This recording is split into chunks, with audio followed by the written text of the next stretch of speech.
राधे राधे। तो हमने last time start करी थी कॉम्प्लेक्स एनालिसिस, सम्मिश्र विश्लेषण, है ना। उसका थोड़ा बहुत बेसिक समझा था, थोड़ी बहुत इसके बारे में चर्चा की थी कि कॉम्प्लेक्स एनालिसिस होती क्या है।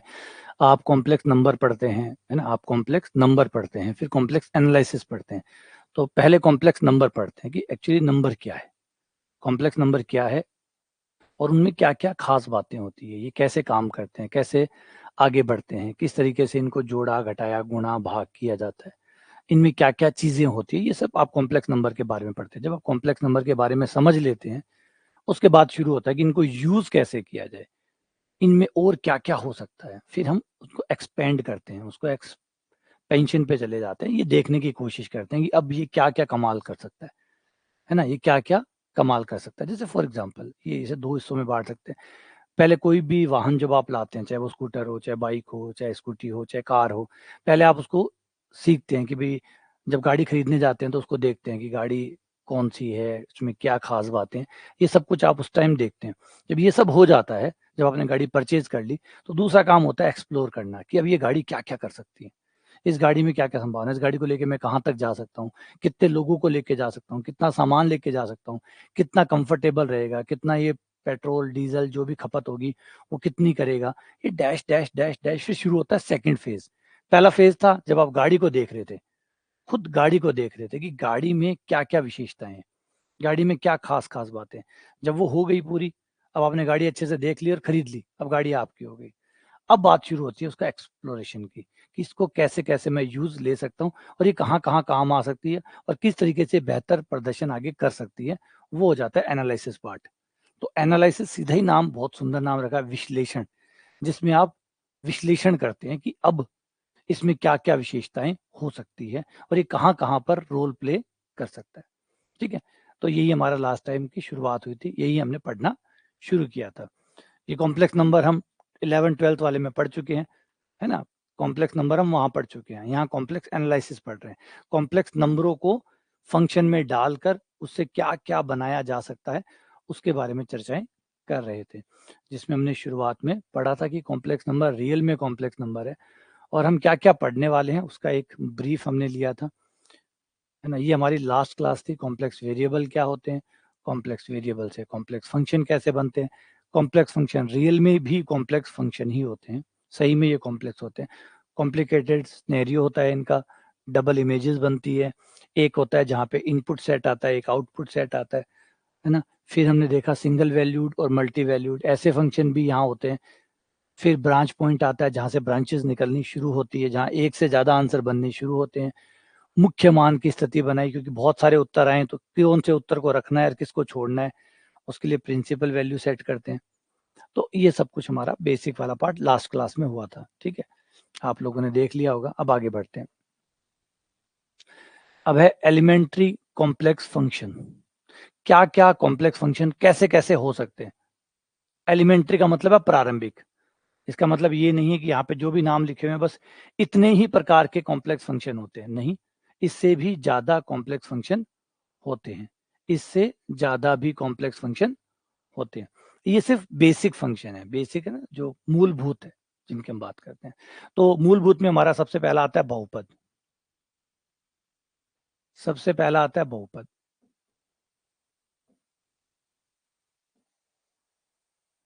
बहुपद, बहुपद फेमस है यार, बहुपद तो, बहुपद तो बिना तो गाड़ी ही नहीं चलती। क्योंकि हम देखते हैं कि हमारी गणित का ज्यादातर हिस्सा बहुपद ही कवर करते हैं, ज्यादातर हिस्सा बहुपद ही कवर करते हैं। तो जैसे आपका x का एक बहुपद होता है, वैसे ही z के बहुपद भी होते हैं, मतलब x के फंक्शन होते हैं, वैसे ही z के फंक्शन भी होते हैं। उसके बाद में आ जाते हैं बहुपद फलन के बाद में परिमेय बीजीय फलन। परिमेय बीजीय फलन मतलब फलन बट्टा फलन, फलन बट्टा फलन, जैसे एक ऊपर है एक नीचे है, इसे कहते हैं परिमेय बीजीय फलन।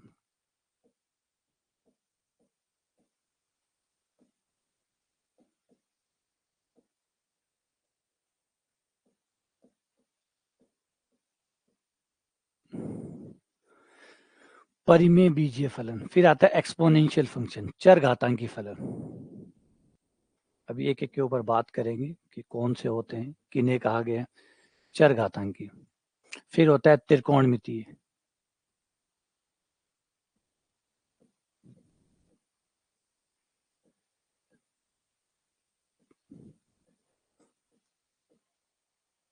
त्रिकोणमितीय फलन। फिर होता है अति परवलयिक फलन, हाइपरबोलिक फंक्शन।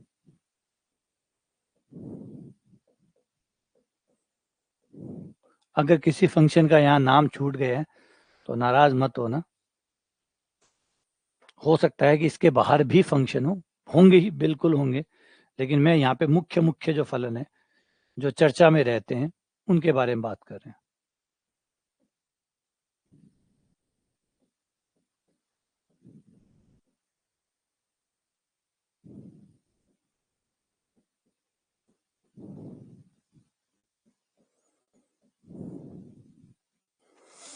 जो लोकप्रिय फंक्शन है उनकी बातें हो रही है अभी, है ना। फंक्शन तो बहुत सारे हैं, सारे फंक्शनों के बारे में चर्चा कर भी नहीं सकते क्योंकि इससे फिर हमारा फालतू होगा। और दूसरा ये भी तो रहता है ना कि हम एक जो चीज को पढ़ रहे हैं हम उस पर ऊपर फोकस करें, हम जिसको पढ़ रहे हैं हम उस पर ध्यान दे, बजाय हम फंक्शन टॉपिक नहीं पढ़ रहे, हम फलन टॉपिक नहीं पढ़ रहे, हम पढ़ रहे हैं कॉम्प्लेक्स एनालिसिस। उसमें जितना फंक्शन का पार्ट आता है उतना बेसिक हम समझने वाले हैं। इसलिए हमने इससे पहले ही बोल दिया कि हम एलिमेंट्री की बात करेंगे। एलिमेंट्री का मतलब होता है प्रारंभिक, जो शुरुआती फलन होते हैं। और प्रारंभिक हम किसे कहते हैं, जो शुरू शुरू में आए थे, उसके बाद तो हो सकता है बहुत कुछ आ गए हो, है ना, उसके बाद तो बहुत सारे आ गए हो। हम प्रारंभिक की बात कर रहे हैं, तो हम सुनील गावस्कर की बात कर रहे हैं ना, हम कपिल देव की बात कर रहे हैं। हम बाद में तो बहुत खिलाड़ी आ गए, आज तो शायद हजारों होंगे, लेकिन हम बात कर रहे हैं शुरुआती वाले खिलाड़ी, जो जिनसे क्रिकेट को लोकप्रियता मिली या जिनकी वजह से ये लोकप्रियता आई, तो वो प्रारंभिक फलन हो गए। तो ये वो 5-7 फलन है। सबसे पहले आ जाते हैं एक एक के ऊपर, बहुपद फलन। जैसे आपके एक्स के बहुपद, याद रखना बस इतना ही है कि फर्क क्या होता है, मैंने बताया था रियल फंक्शन और कॉम्प्लेक्स फंक्शन में फल जो अंतर होता है वो होता है रियल फंक्शन में रियल वेरिएबल काम करता है और कॉम्प्लेक्स फंक्शन में कॉम्प्लेक्स वेरिएबल काम करता है, बस इतना सा डिफरेंस है। अब आपका ये एक फंक्शन है, ये देखो ये रियल है, अगर एक्स रियल है तो ये रियल फंक्शन हो गया, ठीक है। अगर इसी फंक्शन को मैं z में लिख दूं तो ये कॉम्प्लेक्स फंक्शन हो गया। लेकिन इतना से रात दिन का फर्क पड़ जाता है, ये बात तो सही है भी, रात दिन का फर्क तो रात दिन का पड़ जाता है, फर्क तो रात दिन का पड़ जाता है। एफ एक्स बराबर एक्स उसका बड़ा सीधा साधा भला, लेकिन एफ जेड बराबर जेड स्क्वायर मैंने दिखाया था क्या करता है ना। दो जब रखते हैं तो उसके दो पार्ट होते हैं, जब आता है तो उसके दो पार्ट होते हैं, तो बड़ा विचित्र हो जाता है। दिखने में बहुत सिंपल लग रहा है एफ जेड बराबर जेड स्क्वायर, लेकिन इसीलिए कॉम्प्लेक्स कहा गया, वरना सिंपल होता तो फिर सिंपल फंक्शन कहा जाता। कॉम्प्लेक्स कहा गया मतलब कॉम्प्लिकेटेड तो है ही ये। तो एफ एक्स बराबर एक्स स्क्वायर एकदम सिंपल फंक्शन। एक्चुअली सिंपल भी हमें तब लगता है जब हम किसी टफ चीज को पढ़ते हैं तो वो सिंपल लगती है, वरना वो भी टफ लगता है। जब हमने फंक्शन पढ़े थे, रियल फंक्शन याद करें, तो उसमें लगा था अरे यार ये कितना टफ है, कितना मुश्किल है, ये कैसे समझ में आएंगे, कैसे कर पाएंगे। जब ये पढ़ेंगे एफ जेड बराबर जेड स्क्वायर, तो ये समझ में आए नहीं आए, कम से कम वो तो ठीक लगने लग जाएंगे। ये समझ में आए ना आए, वो तो ठीक लगने लग जाएंगे। जैसे आपके हाथ में या कहीं में दर्द आ रहा हो, फिर आपके दूसरे हाथ में या पैर पे चोट लग जाती है, थोड़ी सी चोट थोड़ी ज्यादा होती है, तो आपको जो पहले वाला दर्द है वो कम लगने लग जाता है। कारण ना कि वो कम हुआ ही नहीं है, लेकिन अब आपके पास एक दूसरा दर्द है जो थोड़ा सा उससे ठीक है, ज्यादा है, तो आप वो वाला दर्द भूल जाते हैं। तो सेम ऐसे ही हो जाता है कि वो फंक्शन भी इजी नहीं था, लेकिन अब इन फंक्शनों को देखोगे तो वो ठीक लगने लग जाएंगे, बोले यार ठीक थे, वो ज्यादा बढ़िया थे, एटलीस्ट कुछ तो समझ में आ रहा था। यहाँ तो कहानी अलग ही चल रही है, यहाँ तो कुछ का कुछ ही चल रहा है। यहाँ तो देखने ही के लाले पड़ गए हैं, वहां तो कम से कम दिखता तो था कि ई की पावर एक्स ऐसा होता है, साइन एक्स ऐसा होता है, कोस एक्स ऐसा होता है, पर दिखते तो थे कि भी ऐसे होते हैं। यहाँ पे मैं आपको कुछ भी नहीं दिखा सकता, एक भी फंक्शन, सिंगल फंक्शन भी यहाँ पे मैं आपको दिखा नहीं सकता कि वो कैसा दिखता होगा। क्यों? क्योंकि कॉम्प्लिकेटेड पार्ट क्यों है, और यहाँ पे कोई शेप भी नहीं बनती। सबसे बड़ी बात तो ये है कि यहाँ कोई शेप नहीं बनती, यहाँ point point point point point खेत बनते हैं यहाँ पर। इसीलिए यहाँ पे कहते हैं रीजन बनते हैं, यहाँ पे खेत बनते हैं। एक खेत रखा दूसरा खेत मिला, एक खेत रखा दूसरा खेत मिला, बस खेत से खेत मिल रहा है, और कुछ नहीं बनता। यहाँ पे वो प्यारे प्यारे शेप नहीं है, यूं टेढ़े मेढ़े ये वाले नहीं मिलते। यहाँ पे डॉट डॉट डॉट डॉट, इतने सारे डॉट रखे, उतने सारे डॉट डॉट डॉट मिल गए, बस यही होता है इसमें। वो ग्राफ, वो जो सुंदरता वाले शेप वेप है, वो सारे आपको मिलते हैं रियल के अंदर, यहाँ पे कोई शेप नहीं मिलते। ठीक है ना, तो एक बात का ध्यान रखिए। बोले फिर पहचानेंगे कैसे? पहचान जाओगे, चिंता ना करो, हर कोई अपने अलग अलग डॉट बनाएगा। बस यहाँ ये होंगे कि अलग बटन के लिए अलग बल्ब होंगे, बस इतने होंगे। वो बल्ब कैसे जलेंगे, क्या बनाएंगे, जैसे सिंपल भाषा में जैसे मैंने कहा, एक खेत रखोगे एक खेत मिलेगा, बस इतना सा ही एग्जाम्पल इसका सफिशिएंट है कि भाई यहाँ पे वो नहीं है कि यूं यूं यूं आपका ग्राफ बन रहा है, यूं प्यारा प्यारा शेप बन रहा है। ये प्यारे प्यारे शेप यहाँ खत्म हो गए, यहाँ कोई शेप वेप नहीं बनते। यहाँ पे जैसे कहा एक क्षेत्र लेते हैं आप, एक क्षेत्र आप रखते हैं, एक क्षेत्र आपको मिलता है। जैसे ये वाला भी एग्जाम्पल हमने एक लिया था, ये रहा, ये खेत रखा और ये खेत मिला। अब ऑब्वियसली हो सकता है कि यहाँ पे आप त्रिभुज रखो, चतुर्भुज मिल जाए, त्रिभुज रखो, पंचभुज मिल जाए। पंचभुज मिलने का मतलब समझ रहे हैं कि आपने जो रखा वो त्रिभुज के बिंदु थे, त्रिभुज के अंदर जितने भी बिंदु थे आपने वो रखे, और वहां पे आपको एक चतुर्भुज मिल गया। सारे बिंदु को जब आपने देखा तो पता चला कि चतुर्भुज बन रहा है। वैसे चतुर्भुज नहीं बन रहा, वैसे कोई चतुर्भुज नहीं बन रहा, वैसे कोई चतुर्भुज नहीं बन रहा। हो क्या रहा है, आपने त्रिभुज के अंदर के सारे बिंदु रखे और वहां पे आपको चतुर्भुज के सारे के अंदर के बिंदु प्राप्त हो गए। तो अब यहाँ पे वो वाली शेप की उम्मीद मत करिएगा कि यूं ग्राफ जाएगा, यूं जाएगा, वो वाला यहाँ पे नहीं है। वो आपको रियल में ही चला गया, वो रियल के साथ ही कथा कहानी खत्म हो गई। वो रियलों में हुआ करता था, ग्राफ ऐसे जाएंगे, यूं जाएंगे, है ना, वो भूल जाना। यहाँ पे खेत के खेत मिलेंगे, यहाँ पे सड़कें नहीं मिलेंगी, यहाँ खेत मिलेंगे। एक खेत रखोगे, दूसरा खेत मिलेगा।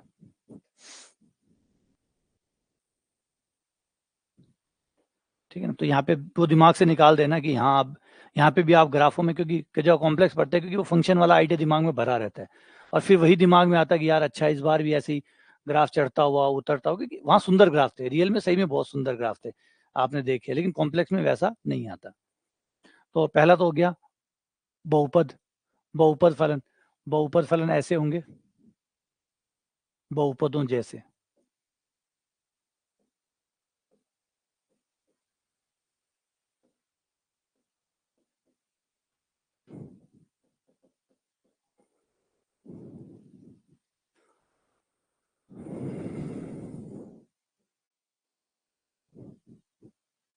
बहुपद फलन। दूसरे होते हैं रैशनल फलन। रैशनल या जिसे परिमेय फलन कहते हैं, एक फंक्शन ऊपर, एक बहुपद ऊपर और एक बहुपद नीचे, बहुपद बटा बहुपद, इनको रैशनल कहते हैं। बहुपद बटा बहुपद।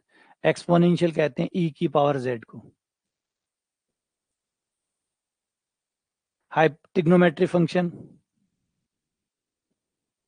आऊं धोखो मत खा जाए, आऊं धोखो मत खा जाए, आपला को नहीं है ये, बस आपला दिख है खाली, है ना, ये आपला जिशा दिख है, बाकी हमको कोई रहते ई की पावर जेड बिल्कुल भी विषय को नहीं, जिसो आपलो ई की पावर एक्स है ना, धोखो ना खा जाए वहां से, बेम ना पा ले, वो तो ई की पावर एक्स है तो अपलो ही है, अपलो अपलो की वो नहीं है, वो बदल गयो, वो पूरा बदल गयो, ये कहानी कथा सब बदल गई। ठीक है ना, तो आंसर है बिया की फीलिंग ना ले कि अच्छा है तो देखे है तो अपना घर का ही है, ये घर का कौन रहा गया ये सारा, ये सब दूसरे वाला आ गया ने। तो अब ये साइन जेड कोस जेड ये वो वाले नहीं है, लोगरिथम जेड, लोग जेड, इनवर्स फंक्शन जैसे साइन इनवर्स जेड,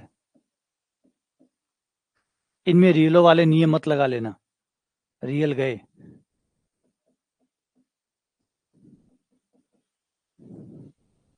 है ना, तो इनके साथ किसी प्रकार का अटैचमेंट वो मत पाल लेना जो रियल के साथ पाला था, ये रियल नहीं है। एग्जाम्पल के लिए एक छोटा सा समझा दूं, जैसे साइन है, हमें पहले हम पढ़ते थे कि साइन का मान -1 से +1 होता है, याद है, साइन का मान +1 से -1 होता है, याद है। लेकिन यहाँ पे ऐसा नहीं है, क्योंकि यहाँ पे साइन जेड जेड से चल रहा है, जेड से चल रहा है, कहीं भी जा सकता है, कितना भी जा सकता है। यहाँ पे इसमें लंब बटा करण खत्म हो गया, क्योंकि ना तो यहाँ कोई त्रिभुज है ना यहाँ कुछ और है, यहाँ पे लंब बटाकरण, क्योंकि वो रियलों में होते थे, जो त्रिभुज हुआ करते थे, जो लंब बटाकरण हुआ करते थे, वो रियल में हुआ करते थे। अब रियल ही चले गए, जब रियल ही चले गए तो फिर कहाँ से लंब बटाकरण, तो वो सारा चीजें खत्म हो गई है। यहाँ पे साइन जेड लंब बटाकरण नहीं है। हाँ, जैसे मैंने शुरू में भी कहा था, कुछ सिमिलैरिटीज हल्की फुल्की आपको मिलेगी, जैसे साइन एक्स होता है वैसे साइन जेड है, लेकिन साइन एक्स अलग है, साइन जेड अलग है। जैसे एफ एक्स बराबर एक्स स्क्वायर और एफ जेड बराबर जेड स्क्वायर में रात दिन का अंतर है नहीं है, बस ये लिख रहा है कि ऊपर स्क्वायर है नहीं, स्क्वायर स्क्वायर होने के बावजूद भी रात दिन का अंतर है। जो आप रखते हैं वो टू वेरिएबल होता है, दो चीजें होती है जो आप रखते हैं, जो आता है वो भी दो का आता है। ठीक है ना, तो इसमें बहुत कुछ बदल गया, बहुत सारा बदल गया। अब फिर भी हम ये उम्मीद करें कि वो रियल जैसा बिहेव करेंगे तो नहीं, जो सिमिलैरिटी है उसका ध्यान रखो, जो डिसिमिलैरिटी है, जो अलग है, उसको याद रखो कि ये चीज अलग है, ठीक है। तो इनके साथ वो वाली फीलिंग मत डाल लेना जो हुआ करते। ई की पावर जेड को हम सोच लेंगे, अच्छा तो ई की पावर जेड है, ये ई की पावर जेड बहुत कॉम्प्लिकेटेड है। यहाँ पे आओ दिखाता हूँ आपको, ई की पावर जेड से मिला ही देते हैं आपको। ई की पावर जेड, ई की पावर जेड, जेड यानी ई की power x plus eta y, इसको अलग अलग कर दिया, ई की पावर एक्स, ई की पावर आइटा वाई, ये आइलर फॉर्म बन गई, ई की पावर आइटा थीटा,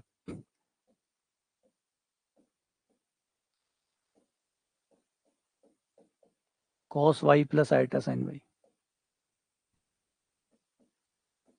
ई की power x cos y plus iota e की पावर एक्स साइन वाई। ये देखो ये है ई की पावर जेड, ये ई की पावर जेड है, इसमें कॉस भी आता है, इसमें साइन भी आता है, तो ये वो नॉर्मल वाले नहीं है, ठीक है ना। इनको अपने नियमों से, इनके साथ वो वाला अटैचमेंट मत ले आना रियल वाला, आप रियल के हिसाब से इनको पढ़ना शुरू कर दोगे तो गलतियां शुरू हो जाएगी, क्योंकि ये रियल नहीं है, ये कॉम्प्लेक्स है। तो सबसे पहली जो एक्सेप्टेंस है वो ये लाओ कि आप कॉम्प्लेक्स पढ़ रहे हैं, ना कि आप रियल पढ़ रहे हैं। जो चीजें आपने पढ़ी है, जो आप यहाँ पे लगाने की कोशिश कर रहे हैं, वो रियल वाली चीजें हैं। रियल की कुछ चीजें यहाँ वैलिड हो सकती है, लेकिन सारी चीजें वैलिड नहीं होती है। कुछ चीजें वैलिड है, कुछ फॉर्मूले हैं जो वैलिड है, वो वहां पे भी सत्य थे, वो यहाँ पे भी सत्य थे, लेकिन बहुत सारी चीजें ऐसी भी है जो वहां सत्य थी परंतु यहाँ सत्य नहीं। तो ये ध्यान रखना है, ठीक है। चलो, ये सारे फंक्शन होते हैं, अभी हमें इनके बारे में नहीं पढ़ना क्योंकि ये बहुत अलग पार्ट चला जाता है।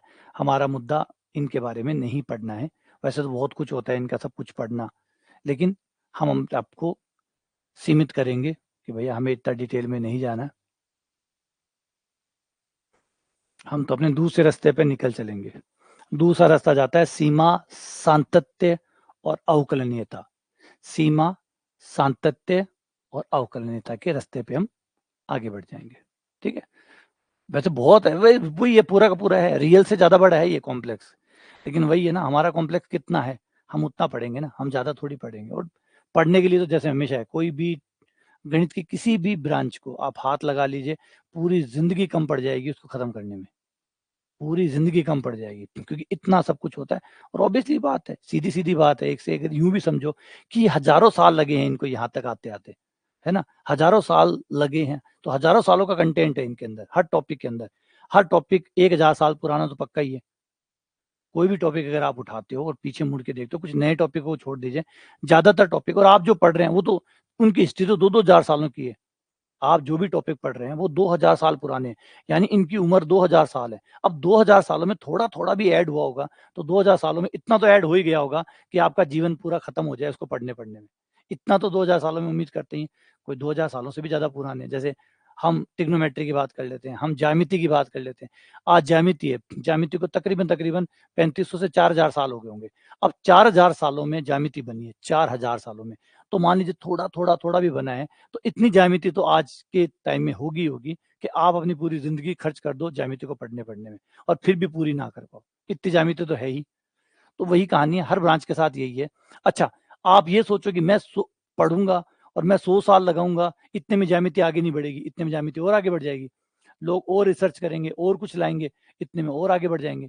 यानी आप 100 सालों में जितना खर्च करोगे या जितना पढ़ोगे, उससे दुगना वो और बना के चले जाएंगे आपके पढ़ने के लिए कि लोग, मतलब ये कुछ ऐसा है कि आप एक किताब पढ़ रहे हैं, आपको लगा कि ये किताब ये मुझे ये पढ़नी है, जैसे आप एक किताब खत्म करते हैं, इतने वो कहते हैं लो 2 किताबें और छप के आ गई है, 2 किताबें और छप के आ गई है, इन्हें पढ़िए। फिर आप वो 2 किताबें पढ़ना शुरू करते हैं, इतने पता चलता 4 किताबें और छप के आ गई। तो वही कहानी है, कभी कोई टॉपिक को खत्म किया ही नहीं जा सकता और संभव भी नहीं है, क्योंकि बहुत ज्यादा बड़ा है।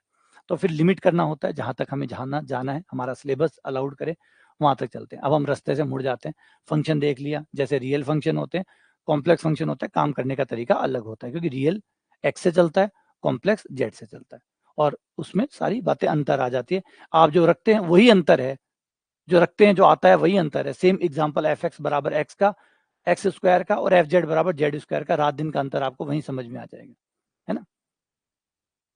वो एक हमने लिया भी था, वो आप अगर है तो शुरू में देख लीजिएगा। एफ जेड बराबर एक ये लिया था, ये लिया था मैंने कि 1 + 2 आइटा जब आप रखोगे तो आपको मिलेगा 3 माइनस 4 आइटा, जो कि बिल्कुल डिफरेंट दिखा रहा है। देखो 1 प्लस 2 आइटा आप रख रहे हो, माइनस 3 प्लस 4 आइटा आ रहा है, यहाँ माइनस में भी आ रहा है, स्क्वायर कर रहे हो फिर भी माइनस में आ रहा है। तो बहुत कुछ है, बस फलन को याद रखो कि मैं फलन में रखूंगा, फलन जो देगा सो देगा। कैसे देगा, क्या देगा? अब रियल की तरह मैं नहीं देख सकता, 5 रखूंगा 25 मिलेगा। अब रियल की तरह नहीं है कि एफ एक्स बराबर एक्स स्क्वायर है, 5 रखूंगा 25 मिलेगा ना, 5 का 25 अब नहीं मिलेगा। अब कुछ और मिलेगा जो फंक्शन आपको देगा, मान रख के देखो तब पता चलेगा। तो जैसे मैंने 1 प्लस 2 आइटा रखा और मैं ये उम्मीद करूं कि 1 का स्क्वायर 1 आ जाएगा, 2 का स्क्वायर 4 आ जाएगा, तो नहीं, माइनस 3 प्लस 4 आइटा है, जो कि बिल्कुल अलग है। तो फंक्शन पर ध्यान रखो, ना कि रियल फंक्शन पे। आ जाओ, अब आते हैं लिमिट के ऊपर। लिमिट का आइडिया बिल्कुल वैसा ही है, थोड़ा सा डिफरेंस जरूर मिलेगा, थोड़ा सा डिफरेंस जरूर मिलेगा लिमिट के अंदर। जो सीमा का नाम था, सीमा, सीमा हमने पहले भी पढ़ी है, रियल में भी पढ़ी है और अब कॉम्प्लेक्स में भी पढ़ रहे हैं। लिमिट यानी सीमा, परिभाषा पे ज्यादा टेंशन मत लेना, परिभाषा एक ही चलती है सीमा की, एक ही परिभाषा आज तक धरती पे सीमा की बनी है, वो भी कोशी के द्वारा दी गई परिभाषा है और कमाल की परिभाषा है। उस परिभाषा को अगर आप समझ जाते हो तो शायद आपको खुद से एहसास हो जाएगा कि किसी और परिभाषा की जरूरत ही नहीं है। बंदे ने इतनी गहराई से परिभाषा को डाला है कि वो 1 डायमेंशनल हो, चाहे 2 डायमेंशनल हो, चाहे 3 डायमेंशनल हो, सबके सब फंस जाएंगे उसके अंदर, उस परिभाषा में सबके सब फंस जाएंगे।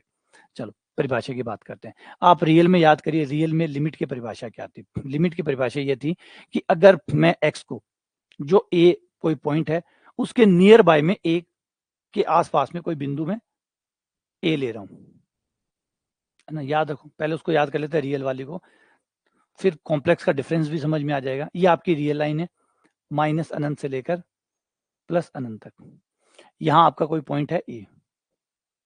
अब इस ए पॉइंट के नजदीक में, इस ए पॉइंट के नजदीक में आसपास में आपको एक बिंदु लेना है एक्स।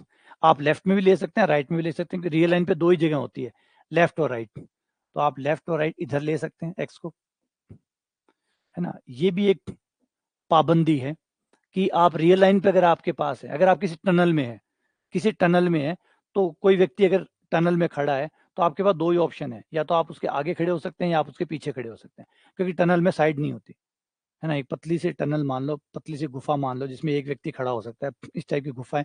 तो उस गुफा में उस आदमी के आप या तो आगे खड़े हो सकते हैं या उस आदमी के पीछे खड़े हो सकते हैं, या यूं मान लो कि कतार लगी हुई है, तो कतार में क्या होता है, कतार में या किसी आदमी के आप आगे खड़े हैं या किसी आदमी के पीछे खड़े हैं, बस दो ऑप्शन के अलावा कोई तीसरा ऑप्शन नहीं होता। अब हमारा अगला खेल शुरू होगा, हम एक्स को ए की तरफ लाएंगे, एक्स को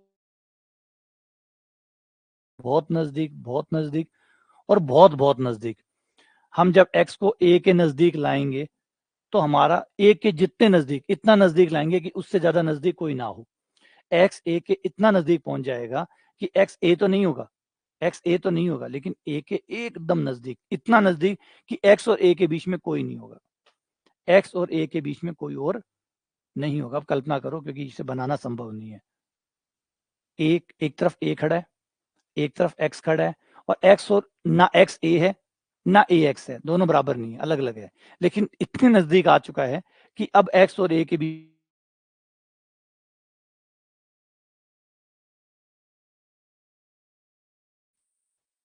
और एक इधर से लिमिट आती है, एक इधर से लिमिट आती है, जिसे बाईं सीमा और दाईं सीमा कहते हैं। आप लेफ्ट हैंड साइड से आए हैं या आप राइट हैंड साइड से आए हैं, इसको आप लिमिट कहते हैं। जब आप अपने ए के पास किसी एक्स से शुरू करें और एक्स को ए के करीब ले जाएं, इतना करीब कि कोई और उससे करीब हो ही ना, इतना करीब जब ले जाते हैं, उस समय आपका फंक्शन जिस वैल्यू को अटेंड करता है, ग्रहण करता है, उस वैल्यू को लिमिट कहते हैं। आपका फंक्शन जो वैल्यू लेगा, कुछ तो वैल्यू देगा, उसको लिमिट कहेंगे। लेकिन लिमिट में एक शर्त है कि भैया मैं लेफ्ट से आऊं चाहे राइट से आऊं, दोनों से वेरी नहीं करनी चाहिए, एक ही आंसर आना चाहिए। मैं लेफ्ट से आऊं चाहे मैं राइट से आऊं, इसको मैं दो भागों में इस तरीके से लिखता हूं, लिमिट ए प्लस, मतलब मैं प्लस की साइड से आ रहा हूं, मतलब इधर से आ रहा हूं, मैं इधर से आऊंगा जिसको दाईं सीमा बोलेंगे, फिर मैं बाईं साइड से भी आ सकता हूं, एक्स ए माइनस, मतलब माइनस वाली साइड से, मतलब इधर से आऊंगा, और दोनों ही साइड से मेरा आंसर एक आना चाहिए, मतलब मेरी बाईं सीमा और दाईं सीमा एक आनी चाहिए। इससे कोई फर्क नहीं पड़ना चाहिए कि मैं किधर से आ रहा हूँ, इधर से आऊं, उधर से आऊं, किधर से भी आऊं, यहाँ पे दो ही, इधर इधर उधर का मतलब दो ही है, लेफ्ट एंड राइट। दोनों साइड से आऊंगा, मेरा आंसर 1 आना चाहिए, इसको मैं लिमिट बोलूंगा। ये मेरी परिभाषा होगी लिमिट की इन केस रियल फंक्शन। जब अगर वास्तविक फलन है तो उस केस में मेरी ये परिभाषा है। अब कॉम्प्लेक्स में भी सेम ऐसी ही परिभाषा है, क्योंकि आप परिभाषाएं चेंज नहीं करते। अब आपका कॉम्प्लेक्स फंक्शन चेंज हो गया तो चेंज हो ही गया, उसका तो क्या करें, लेकिन आप परिभाषा चेंज नहीं करते। अब यहाँ पे कॉम्प्लेक्स वाले में आप यही चीज बोलेंगे कि भाई मैं किसी बिंदु Z0 के नजदीक से Z0 नाम दे दिया, Z0 नाम दे दिया, Z0 पॉइंट के पास में से मैं शुरू करूंगा और Z0 की तरफ आऊंगा, इतना नजदीक आ जाऊंगा कि इससे ज्यादा नजदीक कोई और ना आ सके। उस केस में मेरा फंक्शन जो वैल्यू अटेंड करेगा वो लिमिट कहलाएगी। तो देखो दोनों में कोई फर्क है, दोनों में कोई फर्क है नहीं, लेकिन एक फर्क है, दोनों में एक फर्क है, जो रियल होती है वो लाइन होती है, कॉम्प्लेक्स लाइन नहीं होती, कॉम्प्लेक्स लाइन नहीं होती।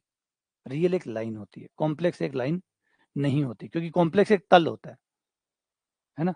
अगर आप रियल को दिखाना चाहते हैं तो रियल को आप यूं दिखाते हैं, ये रहा रियल, माइनस अनंत से लेकर इस पे सारे रियल नंबर आ गए, आगे इस पे आपके सारे रियल नंबर आ गए। लेकिन कॉम्प्लेक्स नंबर को दिखाने के लिए आपको पूरा एक तल चाहिए।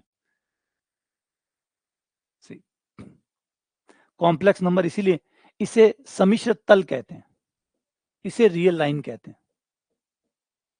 क्योंकि सम्मिश्र संख्या को दिखाने के लिए आपको रियल एक्सिस और इमेजिनरी एक्सिस दोनों चाहिए, रियल और इमेजिनरी दोनों चाहिए, ठीक है। और यहां आपको सिर्फ एक लाइन चाहिए, इसीलिए इसको कहते हैं वास्तविक रेखा। रियल नंबर को वास्तविक रेखा भी कहा जाता है, क्योंकि ये एक रेखा में सारे कवर हो गए। अब एक रेखा में सारे कवर हो गए तो रेखा की बात करेंगे ना, वो रेखा पे कवर नहीं हो सकते, वो पूरे समतल पे कवर होते हैं, इसलिए सम्मिश्र तल कहा जाता है। वर्ड्स पे थोड़ा पकड़ के ध्यान दीजिएगा, जब आप वास्तविक का बोलते हो तो कभी आप ये नहीं बोलते वास्तविक तल, वास्तविक तल बोलते नहीं, क्योंकि वास्तविक तल होता ही नहीं, वास्तविक रेखा होती है, सारी रेखा पे सारे वास्तविक संख्याएं आ जाती है, तो आप बोलते हैं वास्तविक रेखा। लेकिन सम्मिश्र के बारे में आप नहीं बोलते सम्मिश्र रेखा, नहीं, सम्मिश्र तल, क्योंकि सारी सम्मिश्र संख्याएं पूरे तल पे आएंगी, है ना। जैसे सड़क होती है, सड़क एक रास्ता है, एक लाइन मान सकते हो आपको, लेकिन खेत एक लाइन नहीं हो सकता, खेत एक लाइन नहीं हो सकता, खेत एक तल होगा, ना कि वो एक लाइन होगा, ठीक है। तो सम्मिश्र तल और सरल रेखा, वास्तविक रेखा, सम्मिश्र तल, ठीक है। एक डिफरेंस तो ये आ गया। अब यहाँ पे क्या होगा, यहाँ होगा बड़ा इंटरेस्टिंग पार्ट। इंटरेस्टिंग पार्ट ये होगा कि जैसे यहाँ पे आपने ए पॉइंट लिया था, अब आप रियल की बात कर रहे थे तो रियल लाइन पे कोई पॉइंट ए था, अब आप कॉम्प्लेक्स की बात कर रहे हैं तो यहाँ पे आपका पॉइंट ले लिया जिसका नाम है Z0। अब आप इसके नजदीक से, अब यहाँ पे नजदीक बड़ा सुंदर है, वहां पे नजदीक सिर्फ एक ही था कि आप बाएं तरफ जा सकते हैं या दाएं तरफ से आ सकते हैं, क्योंकि आप टनल में थे, मतलब पाइप पे थे, और पाइप के ऊपर दो ही संभावना होती है, या तो आप पीछे से स्टार्ट करो या आप आगे से स्टार्ट करो। लेकिन यहाँ पर समतल है, मतलब खेत है, खेत में एक पॉइंट है Z0, अब उसके पास में से आप कहीं से भी शुरू कर सकते हैं, आप इधर से शुरू कर सकते हैं, आप इधर से शुरू कर सकते हैं, यहाँ से शुरू कर सकते हैं, यहाँ से, यहाँ से, यहाँ से, और यहाँ से, यहाँ से, यहाँ से, यहाँ से, यहाँ से, यहाँ से, कहीं से भी आप स्टार्ट कर सकते हैं। और एक कमाल की बात और एक सुंदर बात और, कि जब आप रियल लाइन पे होते हैं तो चाहे या ना चाहे आपके पास जाने का जो रास्ता होता है पॉइंट के पास, वो सिर्फ यही होता है, एक यही। सोचो अगर आप सड़क पे गाड़ी चलाते हैं तो आपके पास वही एक रास्ता है, उसी पे चलाते रहो। लेकिन अगर सोचो आप किसी मैदान पे चले जाओ जहां कोई सड़क ना हो तो गाड़ी चलानी हो, तो अगर आपको कोई मैदान है, कोई समतल मैदान है, वहां पे गाड़ी लेके गाड़ी चलानी है, तो आप गाड़ी जैसे चाहे चलाओ, आप फ्री हो, कोई सड़क नहीं है वहां पे। देखो सड़क आपको बांध देती है कि भैया इसी पे चलना पड़ेगा, सड़क आपको बांध देती है, अच्छी बात भी है बुरी बात भी है।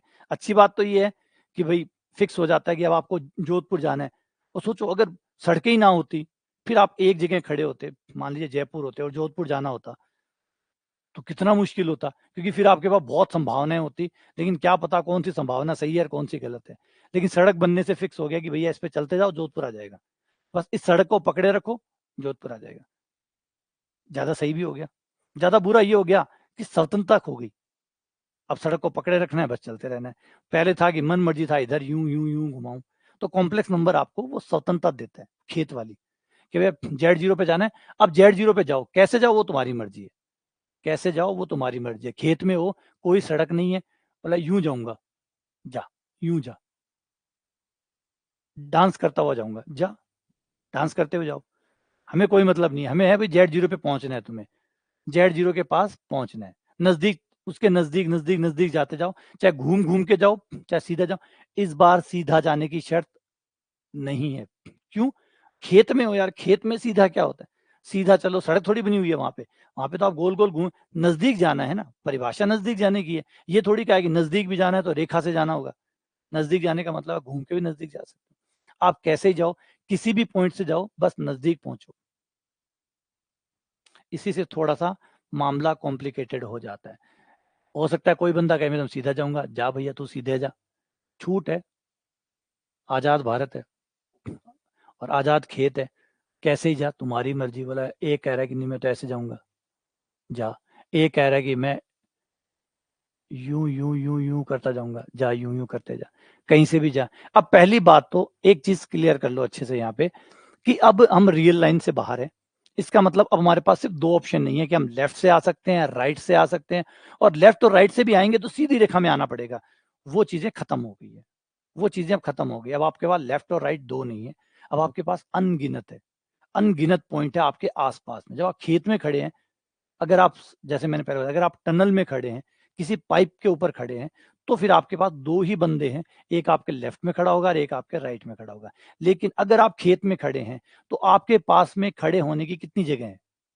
अगर आप खेत में खड़े हैं, अगर मान लो मैं अभी यहाँ कमरे में खड़ा हूँ, अब मेरे पास में खड़े होने की कितनी जगह है? अनगिनत जगह। कोई जो थोड़ी मेरे लेफ्ट में खड़ा हो, राइट में खड़ा हो, मेरे आगे खड़ा हो सकता है, पीछे खड़ा हो सकता है, मेरे इस तरफ खड़ा हो सकता है, इस तरफ खड़ा हो सकता है, इस तरफ खड़ा हो सकता है ना? किसी बिंदु के पास में, जैसे ये बोर्ड है, इस बोर्ड में इस बिंदु के पास में खड़े होने की कितनी जगह है? बोले अनगिनत जगह। आप यहाँ खड़े हो सकते हो इसके पास में, आप इसके पास में यहाँ खड़े हो सकते हो, आप इसके पास में यहाँ खड़े हो सकते हो, यहाँ खड़े हो सकते हो, यहाँ खड़े हो सकते हो, यहाँ खड़े हो सकते हो। और पेन थोड़ा मोटो, थोड़ा पतलो पेन ले आते हो तो और हो जाता, थोड़ा पतलो पेन ले आते हो तो और हो जाता है। मान लो 10 आया है, ई पेन की मोटाई अगर मैं आधी कर दूं तो 10 की जगह 20 बिंदु आ जी। फिर ई पेन की मोटाई और आधी कर दूं तो 40 बिंदु आ जी। फिर ई पेन की मोटाई और कम कर दूं तो 80 बिंदु आ जी सी। फिर ई पेन की मोटाई और आधी कर दूं, आधी से और आधी कर दूं तो 90, 160, 320 एंड सो ऑन। ये प्रोसेस चलता रहेगा, यानी इस पॉइंट के आसपास अनंत जगह है खड़े रहने की। तो इसलिए अब हमारे पास मामला पेचीदा हो गया। मामला, लिमिट वाला मामला जो साधारण मामला था वो पेचीदा हो गया। पेचीदा ये हो गया कि भैया, अब परिभाषा को थोड़ा ठीक करके बोलेंगे, रियल वाली ही बोल रहे थे, लेकिन रियल का कुछ फायदा मिल रहा था। जैसे मैंने बताया कि रियल एक लाइन है, और लाइन में आपके पास किसी बिंदु के पास जाने के दो ही तरीके थे, लेफ्ट, राइट। दो दो ही जगह से आप शुरू कर सकते थे, या तो आप लेफ्ट से शुरू करो या आप राइट से शुरू करो, नंबर एक। नंबर दूसरा फायदा, सड़क पहले से ही बनी हुई थी, बस उसी सड़क पे चल के ही आप उस बिंदु की तरफ जाना था। तो सड़क भी बनी हुई थी, जगह भी थी। कॉम्प्लेक्स में ये मामला पेचीदा हो गया। क्या? पहली बात तो सड़कें नहीं बनी हुई। नंबर दो, नजदीक सिर्फ दाएं बाएं नहीं है, इस बार नजदीक का मतलब बहुत सारे, बहुत सारे बिंदु हैं। आप कहीं से भी शुरू कर सकते हैं, कहीं से भी शुरू कर सकते हैं, किसी भी रास्ते से आ सकते हैं। फाइनली आपको Z0, बस एक ही बात सच है कि आपको Z0 पे पहुंचना है। अब यही चीज हम यहाँ पे ऐड कर लेते हैं कि भाई, मैं Z0 पे पहुंचूंगा इसकी गारंटी देता हूँ, मतलब Z0 के नजदीक पहुंचूंगा इसकी गारंटी देता हूँ, लेकिन कौन से रास्ते से जाऊंगा इसकी गारंटी नहीं दूंगा, कौन से बिंदु से स्टार्ट करूंगा इसकी गारंटी नहीं दूंगा, क्योंकि बिंदु बहुत सारे हैं, बिंदु बहुत सारे हैं। मैं Z0 के पास में से किसी बिंदु से स्टार्ट करूंगा, Z0 की तरफ जाऊंगा, रास्ता मेरा होगा, और हर बार मेरा आंसर एल आना चाहिए, हर बार। यानी मैं किसी भी नजदीक के किसी भी बिंदु से शुरू करूं और किसी भी पथ को फॉलो करूं, बस एक गारंटी मैंने पहले कह दी, मैं Z0 पे पहुंचूंगा, Z0 के नजदीक जाता जाऊंगा, जेड टेंस टू Z0 का इज्जत रखूंगा, मान सम्मान रखूंगा, Z0 की तरफ जाऊंगा, नजदीक जाऊंगा, हर बार जाऊंगा। ठीक है, किसी भी बिंदु से स्टार्ट करूं वो अलग कहानी है, कोई सा पथ से स्टार्ट करूं वो अलग बात है, लेकिन हर बार जाऊंगा Z0 के पास। तो मेरा आंसर हर पथ पे कितना आना चाहिए? एल ही आना चाहिए। अगर मेरा किसी एक पथ पर अलग आंसर आ रहा है, मतलब मैंने किसी एक बिंदु से स्टार्ट किया, मेरा आंसर अलग आ गया, तो फिर मैं मान्य नहीं करूंगा, फिर उस लिमिट को लिमिट नहीं मानूंगा। पहले यहाँ पे भी नहीं मानता था, यहाँ पे भी मैं ये बात नहीं मानता था। अगर आप लेफ्ट से आ रहे हैं और आप राइट से आ रहे हैं और दोनों से आपके अलग अलग आंसर आ रहे हैं, तो मान्यता तो यहाँ पे भी नहीं थी, अगर आप लेफ्ट आपको 5 दे रहा है, राइट आपको 7 दे रहा है, तो आप दोनों को रिजेक्ट कर देते थे और ये कहते थे कि लिमिट विद्यमान ही नहीं है, क्योंकि हम लेफ्ट और राइट में डिफरेंस नहीं कर सकते। तो यहाँ पे भी सेम वही बात है, लेफ्ट और राइट में डिफरेंस नहीं कर सकते। यहाँ तो लेफ्ट राइट है ही नहीं, यहाँ तो अनंत चीजें हैं। इन अनंत चीजों से आते हुए भी हमारा आंसर एक ही आना चाहिए। बात समझ में आई? ठीक है, आ जाओ। अब इसको थोड़ा सा और एक्सप्लोर करते हैं, इस परिभाषा को एक्सप्लोर करते हैं, इस परिभाषा को एक्सप्लोर करते हैं।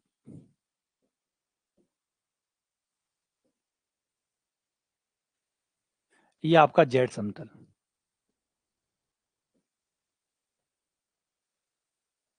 जहां आपके बिंदु खेलेंगे, यहां जहां आपकी परछाइयां खेलेंगी, ये डब्ल्यू समतल, यहाँ पे आपकी परछाइयां खेलेंगी। जो फलन के मान होंगे वो यहाँ होंगे। याद रखना, कॉम्प्लेक्स में हमेशा याद रखना, कॉम्प्लेक्स में एक में डायग्राम नहीं बनता, यहाँ दो डायग्राम बनने पड़ते हैं। एक तो जो आप रखते हैं और एक जो आता है, एक जो रखते हैं, एक जो आता है। एग्जाम्पल के लिए ये रहा आपका पॉइंट Z0, आपका पॉइंट Z0। अब आप क्या करें, ध्यान से सुन लेना अच्छे से। अब आपका पॉइंट है, इसे पुराने वाले लेक्चर जरूर देख लेना टाइम निकाल के, वो भी जरूर देख लेना, ताकि दोनों मिला के कमाल का कॉम्बिनेशन बन जाए। ठीक है, अब इसके इर्द गिर्द आप कहीं से भी स्टार्ट करो, आप कहीं से भी स्टार्ट करो। मान लो मैं आपको एक गोला बना देता हूं ताकि आपको आसानी हो। ये लो, ठीक है, ये गोला बन गया। अब इस गोले में से कहीं से भी आप स्टार्ट कर लो, कहीं से भी, कहीं से भी, कहीं का मतलब कहीं से भी।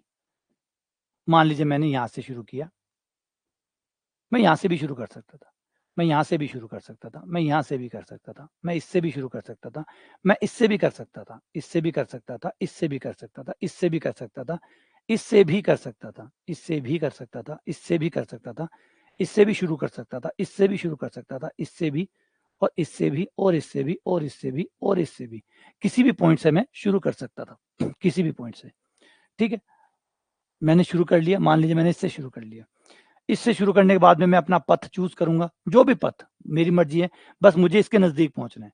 पथ मेरा, मर्जी मेरी, पथ मेरा, मर्जी मेरी।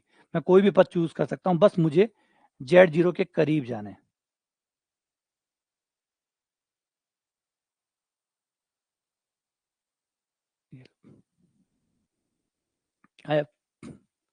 मुझे इसके करीब जाना है, मैं जेड से Z0 की तरफ जा रहा हूँ। जा कैसा रहा हूँ, देखो मैं पाबंदी नहीं, इस बार मैं रियल लाइन पे नहीं हूँ, मैं टनल पे थोड़ी हूँ यार कि मुझे सीधा ही चलना पड़ेगा। मैं खेत में हूँ, मैं गाड़ी को यूं यूं यूं यूं करके घुमा सकता हूँ, यूं करके घुमा सकता हूँ, गोल गोल घुमा सकता हूँ। अब मैं खेत में हूँ, अगर मैं समतल पे हूँ तो मेरे पे, समतल पे सड़क ही नहीं है, तो जब सड़क ही नहीं है तो फिर मार्ग मार्ग वही होगा जिस तरह मैं गाड़ी घुमाऊंगा। बस मुझे इतना पता है कि भैया वो खंबा है, वहां पहुंचना है। अब वहां पे पहुंचना है, वो मेरी मर्जी है कि कैसे पहुंचना है। तो पथ, बिंदु अनंत है, जहां से मैं शुरू कर सकता हूं, उनकी संभावना अनंत है। पथों की संभावना, हर बिंदु के पथों की संख्या अनंत है, पथों की संख्या अनंत है। अगर आप पथ भी सोचो तो अनंत पथ है। अगर मैं बिंदु भी फिक्स कर लेता हूं,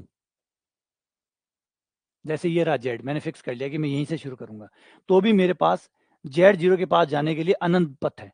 सीधा, 2, 3, 4, 5, 6, 7, 8, 9, 10, 11, dash dash dash dash dash, 12, 13, 14, 15, अनंत पथ है मेरे पास। अगर मैं एक पॉइंट फिक्स कर लेता हूं, एक पॉइंट फिक्स कि मैं यहीं से शुरू करूंगा, तब मेरे पास हर बिंदु के लिए Z0 तक जाने के अनंत पथ है। तो बिंदु ही अनंत है, तो टोटल पथ कितने हो गए? बिंदु और पथों का कॉम्बिनेशन निकाले तो अनंत इंटू अनंत, इतनी संभावनाएं मेरे पास हर समय अवेलेबल होगी Z0 के पास जाए। पहले तो बिंदु चूज करूंगा, अनंत संभावना है उसकी कि मैंने कौन सा बिंदु चूज किया। नंबर 2, बिंदु चूज करने के बाद में पथ, पथ की भी अनंत संभावना है। तो टोटल अनंत गुणा अनंत संभावनाएं होगी किसी एक बिंदु को चूज करके Z0 की तरफ जाने की। लेकिन लिमिट कहती है संभावनाएं चाहे अनंत हो, लेकिन आंसर आपका हर बार एक ही आना चाहिए। आंसर आपका हर बार एक ही आना चाहिए, अलग अलग नहीं चलेगा। यानी अब आ जाते हैं इसकी इमेज पे देखते हैं, क्योंकि आपको लिमिट वहां नजर आएगी, यहाँ पे आपको दिखाई देगा। अब आपने जेड से स्टार्ट किया, इस जेड की कोई तो इमेज होगी, जिस जेड से भी आपने स्टार्ट किया उसका फंक्शन का कोई तो मान होगा, वो एफ जेड कोई तो मान होगा भाई। जब बिंदु है तो मान भी होगा, बिंदु है तो मान भी होगा। हर बिंदु फलन है, फलन का मतलब यही होता है कि हर जेड के लिए कोई एफ जेड तो होगा ही होगा। आज जेड के लिए एफ जेड नहीं तो फलन कैसे हुआ? फलन की तो परिभाषा यही है कि प्रत्येक प्रांत के बिंदु के लिए एक परिसर में बिंदु होगा, होगा अभी तो फलन बना है। यानी जेड और एफ जेड ना हो तो फिर फलन कैसे हुआ? तो जेड है तो एफ जेड होगा। अब जब जेड बदलेगा, जेड पहले यहां था अब यहां आ गया, तो निश्चित तौर पे एफ जेड का मान भी चेंज होगा। अब जब जेड चलेगा तो एफ जेड भी चलेगा। अब इंटरेस्ट तो यही आता है कि ये जो एफ जेड चलेगा ये कहाँ जाएगा? क्या ये भी किसी नंबर पे जाएगा? अब देखो सेम पथ हो सकता है, कोई जरूरी नहीं है, हो सकता है कि ये कुछ और ही घूम रहा हो। तो ये जिस नंबर पे जाएगा वो लिमिट कहलाती है, अगर वो नंबर पे जाता है तो। पथ जरूरी नहीं है कि जिस तरीके से मैं घूमूं उसी तरीके से मेरी परछाई भी घूमे, नहीं। मेरी परछाई मेरे, वो डिपेंड करता है बहुत सारे और फैक्टर पे कि रोशनी किधर से आ रही है, धूप किधर से, रोशनी किधर से आ रही है, उससे मेरी परछाई परछाई मुझसे बंधी हुई नहीं है। मैं गाड़ी चला रहा हूँ, मैं घुमा सकता हूँ, लेकिन मेरी परछाई क्या वैसे ही घूम रही होगी? थोड़ा सा कॉम्प्लिकेटेड है, नहीं, कुछ अलग दिखाई देगा। तो सेम वही फंक्शन अपने हिसाब से चलेगा, जेड अपने हिसाब से चलेगा। अब जेड से एफ जेड बंधा हुआ है, बस ये बात है कि जेड से एफ जेड बंधा हुआ है, ये बात कंफर्म है। तो एफ जेड चेंज तो होगा, अब कैसे चेंज होगा ये नहीं पता। लेकिन हमारी लिमिट की परिभाषा के हिसाब से हमने ये कहा है कि मैं किसी भी पॉइंट से स्टार्ट करूं, मैं जेड जीरो की तरफ जाऊंगा, मेरा एफ जेड कैसे भी जाए हर बार कहां जाना चाहिए? एल पर। तो सरल से सरल कर देता हूं, मैं किसी भी पॉइंट से स्टार्ट करूं, मैं जेड जीरो की तरफ जाऊंगा, तो मेरा फंक्शन जो है एफ जेड वो कहां जाना चाहिए? किसी नंबर एल की तरफ जाना चाहिए। बस ये है सारा सार। अगर मैं जेड से जेड जीरो की तरफ जा रहा हूं तो मेरा एफ जेड किसी नंबर एल की तरफ जाना चाहिए। अब यहां पे इस बात से कोई फर्क नहीं पड़ना चाहिए कि मैंने जेड क्या चुना है, ये मैंने क्या चुना है, इससे स्वतंत्र मेरा पथ कौन सा है, इससे स्वतंत्र है। इन दोनों बातों का कोई फर्क नहीं पड़ना चाहिए हर बार, बार बार।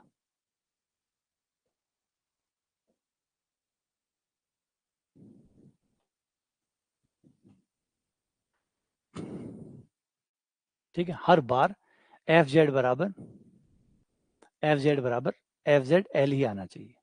मैं कोई भी बिंदु, नजदीक से बिंदु से स्टार्ट करूंगा, किसी भी बिंदु से स्टार्ट करूं, किसी भी पथ का अनुसरण करूं, आंसर हर बार एल ही आना चाहिए। बस इसी को अगर आम, हाँ, अगर मान लो आपने पहले पद पे निकाला एल आया, दूसरे पे एल आया, तीसरे पे एल आया, चौथे पे एल आया, पांचवे पे एल आया, हजार हजार हजार हजार हजार बिंदु पे एल आया, लेकिन एक पद ऐसा है जिसपे एल नहीं आया, उसके अलावा कुछ आया, हाथों हाथ मैथ्स उसको कैंसिल आउट कर देगी, बोले नहीं, मान्य नहीं है। प्रत्येक सामीप्य के बिंदु से, प्रत्येक पद से हर बार एक ही आवाज आनी चाहिए एल, तभी लिमिट लिमिट कहलाएगी, वरना नहीं कहलाएगी। अब इसके लिए एक बड़ी सुंदर परिभाषा जो है वो कोशी के द्वारा दी गई है, जो कि कमाल है, इसको पकड़ लो। यही वो है जो, क्योंकि अनंत अनंत पथ हम बना नहीं पाते, ये संभव भी नहीं है कि हम अनंत पथ बना पाए। हाँ, गलत साबित करना हो तो कोई पथ ढूंढ लो जिससे वो गलत साबित हो जाए। गलत साबित करना है, क्योंकि गलत साबित करना है मतलब एक पथ पे आप अलग आंसर दिखा दो। आप दिखा दो, देखो इस पथ पे ये आ रहा है, इस पथ पे ये आ रहा है, आपने दो पथ दिखा दिए, दो पथ पे अलग अलग आंसर दिखा दिए, तो आपका पीछा छूट जाएगा। दो पथ दिखा दिए कि देखो ये रहा, ये पथ इस पे आंसर आ रहा है 3, इस पथ से आ रहा है 5, मतलब लिमिट विद्यमान नहीं है। लेकिन अगर सही में लिमिट विद्यमान है तो फिर तो आप एग्जाम्पल से तो प्रूफ नहीं कर सकते, क्योंकि आप जितने भी एग्जाम्पल देंगे इससे मान्य ही नहीं होगा कि भाई 5 एग्जाम्पल दे दिए, 5 एग्जाम्पल पे एक ही आंसर आ रहा है, तो इसका मतलब सिर्फ 5 एग्जाम्पल पे एक आ रहा है, इसका मतलब ये नहीं कि हमेशा एक ही आएगा। तो फिर वो प्रूफ नहीं किया है, डिसप्रूफ किया जा सकता है। अगर आपको किसी चीज को खारिज करना है तो आप सिर्फ एक काउंटर एग्जाम्पल दे दो, जिसे काउंटर एग्जाम्पल कहते हैं मैथ में। आप काउंटर एग्जाम्पल दे दो, वो गलत साबित हो जाएगा, है ना। कोई कहे कि रात को 12 बजे सूरज उगता है या सूरज छिपता है, वो जो भी कह दे, आप कह सकते हो वो देखो नॉर्वे में, वहां देखो रात के 12 बजे है और वहां पे धूप निकल रही है, बस गलत हो गया, बात खत्म। कोई भी चीज को गलत करने के लिए आपको सिर्फ एक एग्जाम्पल देना है, वो गलत साबित हो जाएगा, लेकिन सही साबित एग्जाम्पल से नहीं हो सकता। सही साबित तो आपको फिर तरीके से ही करना पड़ेगा। तो उसी में ये वाली कोशी वाली थ्योरम जो है ये आपकी मदद करेगी। कोशी की जो परिभाषा है ये मदद करेगी। ये परिभाषा क्या कहती है, आ जाओ।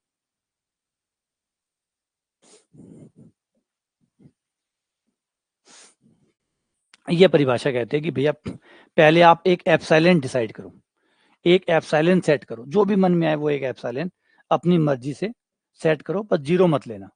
कोई भी पॉजिटिव नंबर एप्सिलॉन आपकी मर्जी का, ऑल एप्सिलॉन झूठ है। जो भी चाहिए एप्सिलॉन, एप्सिलॉन का मतलब एक रियल नंबर है जिसका नाम एप्सिलॉन रखा गया। आप इसकी वैल्यू 5, 15, 13, 11.1, 001 है ना, कुछ ना भी रखना चाहे आप रख लीजिए, जो भी रखना चाहे रख लीजिए। रख लिया, रख लिया, ठीक है।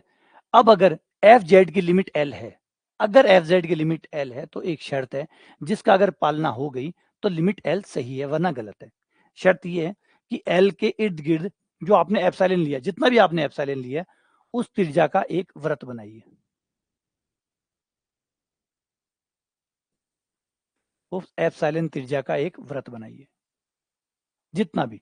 अगर आप छोटा लोगे तो वृत्त छोटा बन जाएगा, और छोटा लोगे तो और छोटा बन जाएगा, बड़ा लोगे तो और बड़ा बन जाएगा। यही तो है ना, एप्सिलॉन जितना भी आप लोगे, आपने छोटा लिया तो छोटा वृत्त बन जाएगा, बड़ा लोगे तो बड़ा बन जाएगा।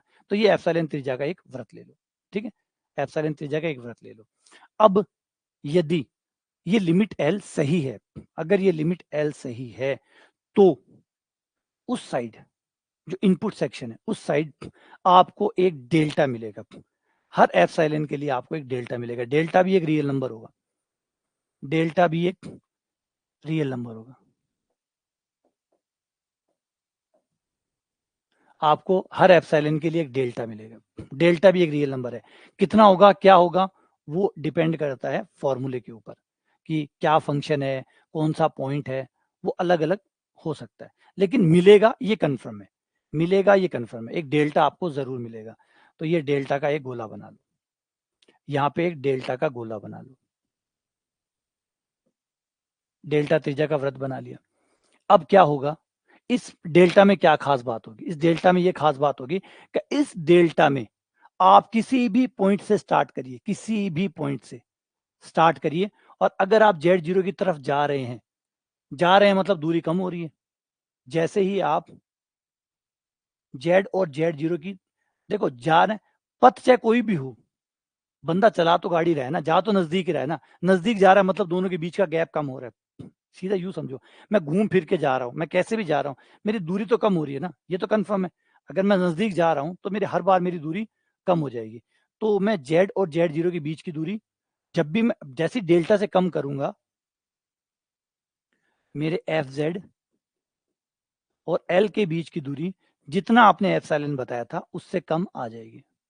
जितना आपने एप्सिलॉन बताया था उससे कम दूरी पे ये लोग पहुंच जाएंगे, और ये प्रक्रिया हर बार चलती रहेगी। आप चाहते हो कि मैं एफ जेड एल के इतना नजदीक पहुंच जाए, ठीक है पहुंच जाएगा। उसके लिए डेल्टा इतना बनाओ, इतना छोटा डेल्टा बनाओ कि आपका ये क्या हो जाए। तो ये जो फॉर्मूला है ये फिक्स फॉर्मूला है, जिसमें कहा गया कि डिमांड करो एप्सिलॉन की, उसके लिए आपको डेल्टा मिलता रहेगा।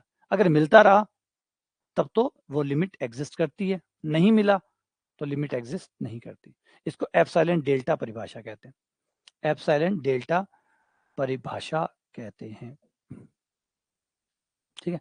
अगली बार आपने और छोटा कर दिया, बोला ये सर्किल मैं और कम करना चाहता हूँ, एप्सिलॉन मैं इतना रखना चाहता हूँ, ठीक है, इतना एप्सिलॉन रख दिया, कोई बात नहीं।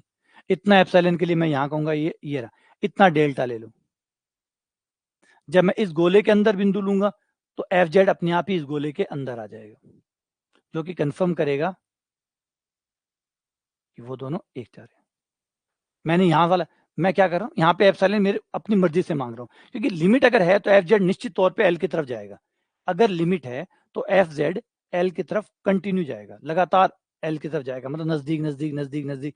तो मैंने गोला कम करता जा रहा हूँ, जिससे मेरा कंफर्म हो जाए कि एफ जेड एल की तरफ जा रहा है, और मैं पथ का कोई परवाही नहीं कर रहा, मैं पथ की परवाही नहीं कर रहा। मैंने पिछली बार गोला इतना बनाया था, एफ जेड और एल के बीच का गैप इतना हो सकता था, फिर और कम कर दिया, और कम कर दिया, और कम कर दिया, और ये कंफर्म हो रहा है कि हाँ एफ जेड एल की तरफ जा रहा है। जा रहा है इसका मतलब लिमिट है, नहीं जा रहा है मतलब नहीं है। और क्या मेन चीज, क्या हर एप्सिलॉन के लिए डेल्टा है या नहीं है? अगर जवाब है नहीं है, अगर नहीं है इसका मतलब है कि मैं एप्सिलॉन को इतना कम नहीं कर सकता, क्योंकि एप्सिलॉन जो है, एफ जेड जो है, वो जुड़ा हुआ है जेड से।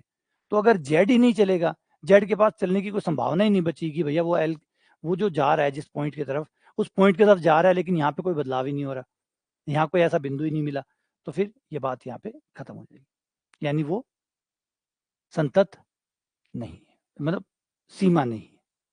क्योंकि यहाँ पे अगर एक भी एप्सिलॉन के लिए डेल्टा नहीं मिला तो ये कंफर्म हो जाएगा कि ये लिमिट विद्यमान नहीं है, यानी आप एल के पास नहीं जा सकते। अब इसकी कुछ परमें है लिमिट की, एक परमें तो ये है, इस पे चिंतन करिएगा इस परिभाषा के ऊपर।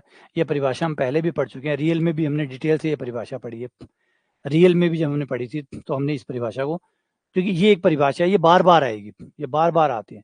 आपने शुरुआत में पढ़ा होगा, लिमिट जब पढ़ा था 12th वाले में तब भी आई थी, फिर उसके बाद में अवकलन पढ़ा था तब भी उसमें भी आई थी, फिर हमने रियल एनालिसिस पढ़ा था, है ना, जिसमें सीक्वेंस सीरीज जरिए आई थी, उसमें भी ये परिभाषा पढ़ी थी। तो ये परिभाषा बार बार आती है, इसको एक बार अच्छे से समझ लो कि कहना क्या चाहता है ना, कहना क्या चाहता है। बहुत सारे अलग अलग लेक्चर हुए हैं जिसमें अलग अलग तरीके से इसको समझाया है, इसको समझ के एक इसका एक सार निकाल लो कि कहना क्या चाहता है, और वो पकड़ लोगे तो ये परिभाषा आप हर जगह काम आनी है, और इसी से आपके गणित का बहुत बड़ा हिस्सा जुड़ा हुआ रहता है, क्योंकि सीमा जहां भी आती है ये परिभाषा आती है, ये परिभाषा ही सीमा को सही से परिभाषित करती है। तो अगला है कि अगर एफ जेड की लिमिट ए है, कोई फंक्शन है एफ, उसकी लिमिट ए है, जी की लिमिट बी है, तो एफ जेड प्लस जी जेड की लिमिट, दो फंक्शनों को जोड़ कर लिमिट निकालोगे तो वो दोनों की अलग अलग लिमिट के जोड़ के बराबर होगी। यही बात अंतर के लिए भी है, अलग अलग लिमिट निकाल के उनको घटा दो तो इसे बीजगणित कहते हैं, सीमा का बीजगणित, है ना। अगर आपके एफ और जी की लिमिट विद्यमान है तो आप जोड़कर, दो फंक्शनों को जोड़कर लिमिट निकालो या लिमिट निकाल कर जोड़ो, एक ही बात है। घटाकर लिमिट निकालो या लिमिट निकाल कर घटाओ, एक ही बात है। दोनों की गुणा करके लिमिट निकालो या लिमिट निकाल कर गुणा करो, भाग देकर लिमिट निकालो या लिमिट निकाल कर भाग दो, संयुग्मी लेकर लिमिट निकालो या लिमिट निकाल कर संयुग्मी लो, बराबर बात है। तो ये कब है, रिपीट करूं, पहले भूल मत जाना कंडीशन को, तब है जब आपके एफ और जी की लिमिट विद्यमान है। अगर एफ और जी की लिमिट विद्यमान है, पहले ये देख लेना कि आपके फंक्शन की लिमिट है या नहीं है। अगर फंक्शनों की लिमिट विद्यमान नहीं है तो फिर ये परमे भी लागू नहीं होगी। अगर आपके एफ और जी दोनों की लिमिट विद्यमान है तो फिर ये बात सत्य है कि आप जोड़कर लिमिट निकालो, मतलब संक्रिया करके लिमिट निकालो आप संक्रिया करके लिमिट निकालो या लिमिट निकाल के संक्रिया करो, संक्रिया निकाल कर लिमिट निकालो या लिमिट निकाल कर संक्रिया करो।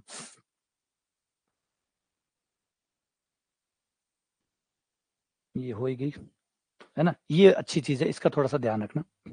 ये आपको कह रहा है कि संयुग्म में लेकर लिमिट निकालो या संयुग्मी बाद में ले लेना, लिमिट पहले निकालो फिर संयुग्मी ले लेना, है ना। इसका मतलब ये है कि आपने अपना फंक्शन जो है एफ जेड है, उसकी पहले लिमिट निकाल ली, फिर संयुग्मी ले लिया, संयुग्मी इस बार आपने बाद में ली है, ठीक है। या फिर आप ऐसे कर सकते हैं कि पहले आप अपने फंक्शन का जेड का संयुग्मी ले लो और फिर लिमिट निकाल लो, तो भी आपका आंसर एक ही आएगा।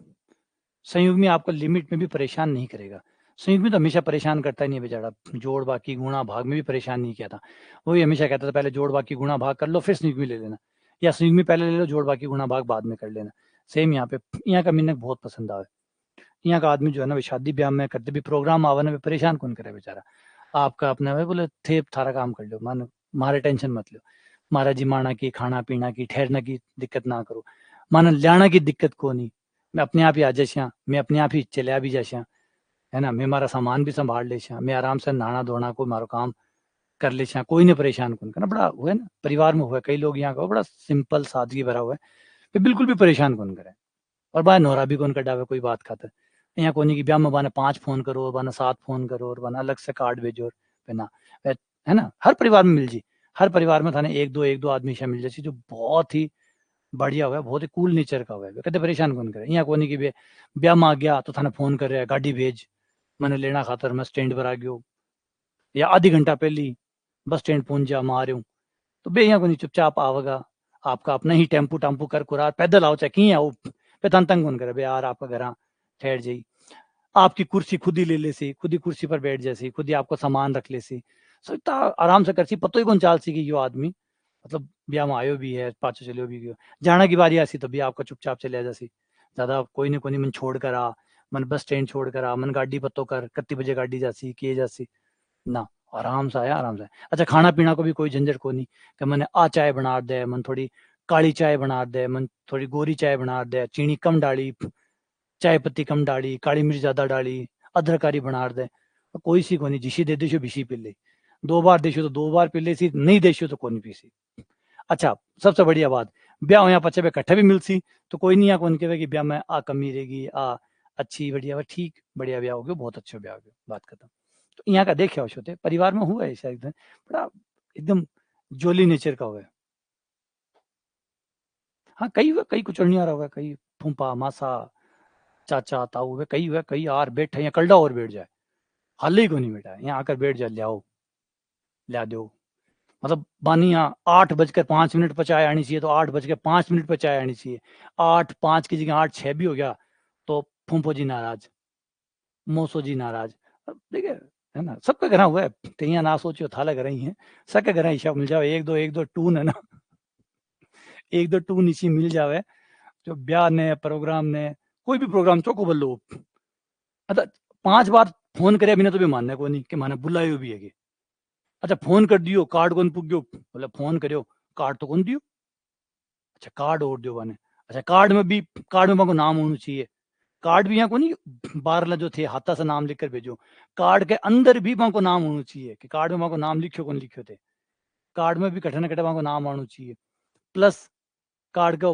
कार्ड वहां का घर पूगनी कार्ड में नाम आ गयो फिर भी कार्ड पे भी नाम लिख कर बने भेजो कार्ड और भेजो फोन और करो बन बार बार पूछता रहो चाल गया गे किया चालोगा थाने लेना आज श्यामपुर तब जाकर बे साहब आसी तब बे फिर जाना खतर भी परेशान कर मतलब पूरा ब्याह एक तरफ और बे 2-4 आदमी एक तरफ पूरा ब्याह को पूरा प्रोग्राम जो चल रहा है घर में वो एक तरफ और बे इक्का दुक्का टून जो है बे एक तरफ और वहां को पूरो है ना ध्यान रखो वहां को और फिर भी कोई गारंटी को नहीं कि राज्य और जैसी कोई गारंटी को नहीं थे गर्दन काट रहे दे दो माने तो भी गारंटी को नहीं राज्य और जैसी बोला ना यार और तो सब ठीक हो चाय में चीनी कम डाली फीकी चाय दी थी मैंने या ज्यादा मीठी चाय दी थी मेरा शुगर होगी कया ना कया फाट कर जाती है राज्य और कौन जा फोटो वाला टाइम पर मैंने बिना खड़े कर दियो फोटो वाला टाइम मन पकड़ बीच में ले आओ मैंने सब कुछ मांगे करार दियो मैंने तो मैंने फोटो वाला टाइम पर मैंने बिना खड़े कर दियो इमी नाराज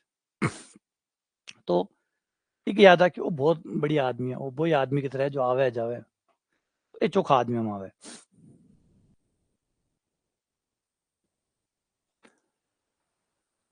संयुग्मी आप कभी भी ले सकते हैं जब थाने टाइम हुए जब संयुग्मी ले लीजिए पहले सारी संक्रियां वंक्रियां सब निपटा लो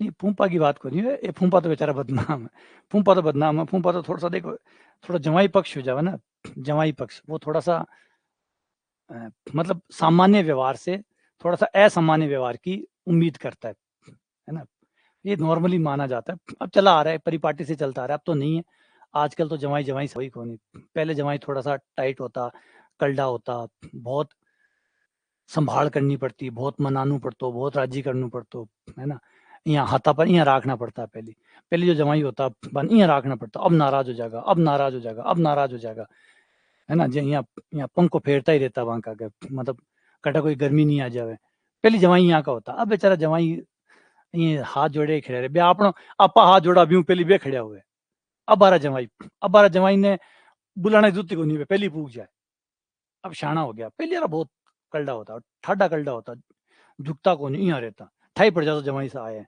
मतलब यहाँ छाती 12 कड्डी होती तो समझ में आ जाता कि वो जवाई है वो नॉर्मल को नहीं वो घर को बिया सदस्य को नहीं वो जवाई में आवे और ठा पड़ जाता अलग से दिखने लग जाता 2-4 आदमी के जवाया पक्ष में शादी में हम देख ले वहां की तिलक करना की अलग रस्म हुआ जमाए की अलग रस्म हुआ तिलक करना की वरना हर जगह राजी करो जावे थे देखो पूरा ब्याह देखो पूरा ब्याह में जिका दूल्हा का जत्ता भी संस्कार हुआ लगभग लगभग भी के आधा पर्दा जवाएं खतर भी हुए, अट्ठे टिक को काट दो, अट्ठे टिक को काट दो, अट्ठे टिक को काट दो, हर बात में थोड़ी थोड़ी देर में 10-10 15 मिनट में टिक को काट बोलो। देखो ब्याह में से देखोगा तो लगभग लगभग जवाई का प्रोग्राम छोटा मोटा चलता ही रहे। घोड़ी की लगाम जवाई खींची, बाद में टिक्का के टाइम पर जवाई आसी, छोटी छोटी हर चीज में जवाई ने बीच में इन्वॉल्व कराया खातर कि भाई नाराज ना हो जाए, वे नाराज ना हो जाए, तो हर जगह जवाई ने बीच में डाल दिए गए। तो आ जाओ, आ गए सांतत्य।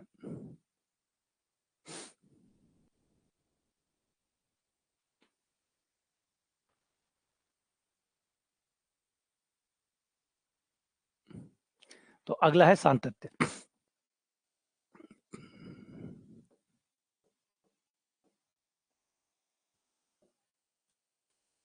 अब आ जाओ सांतत्य।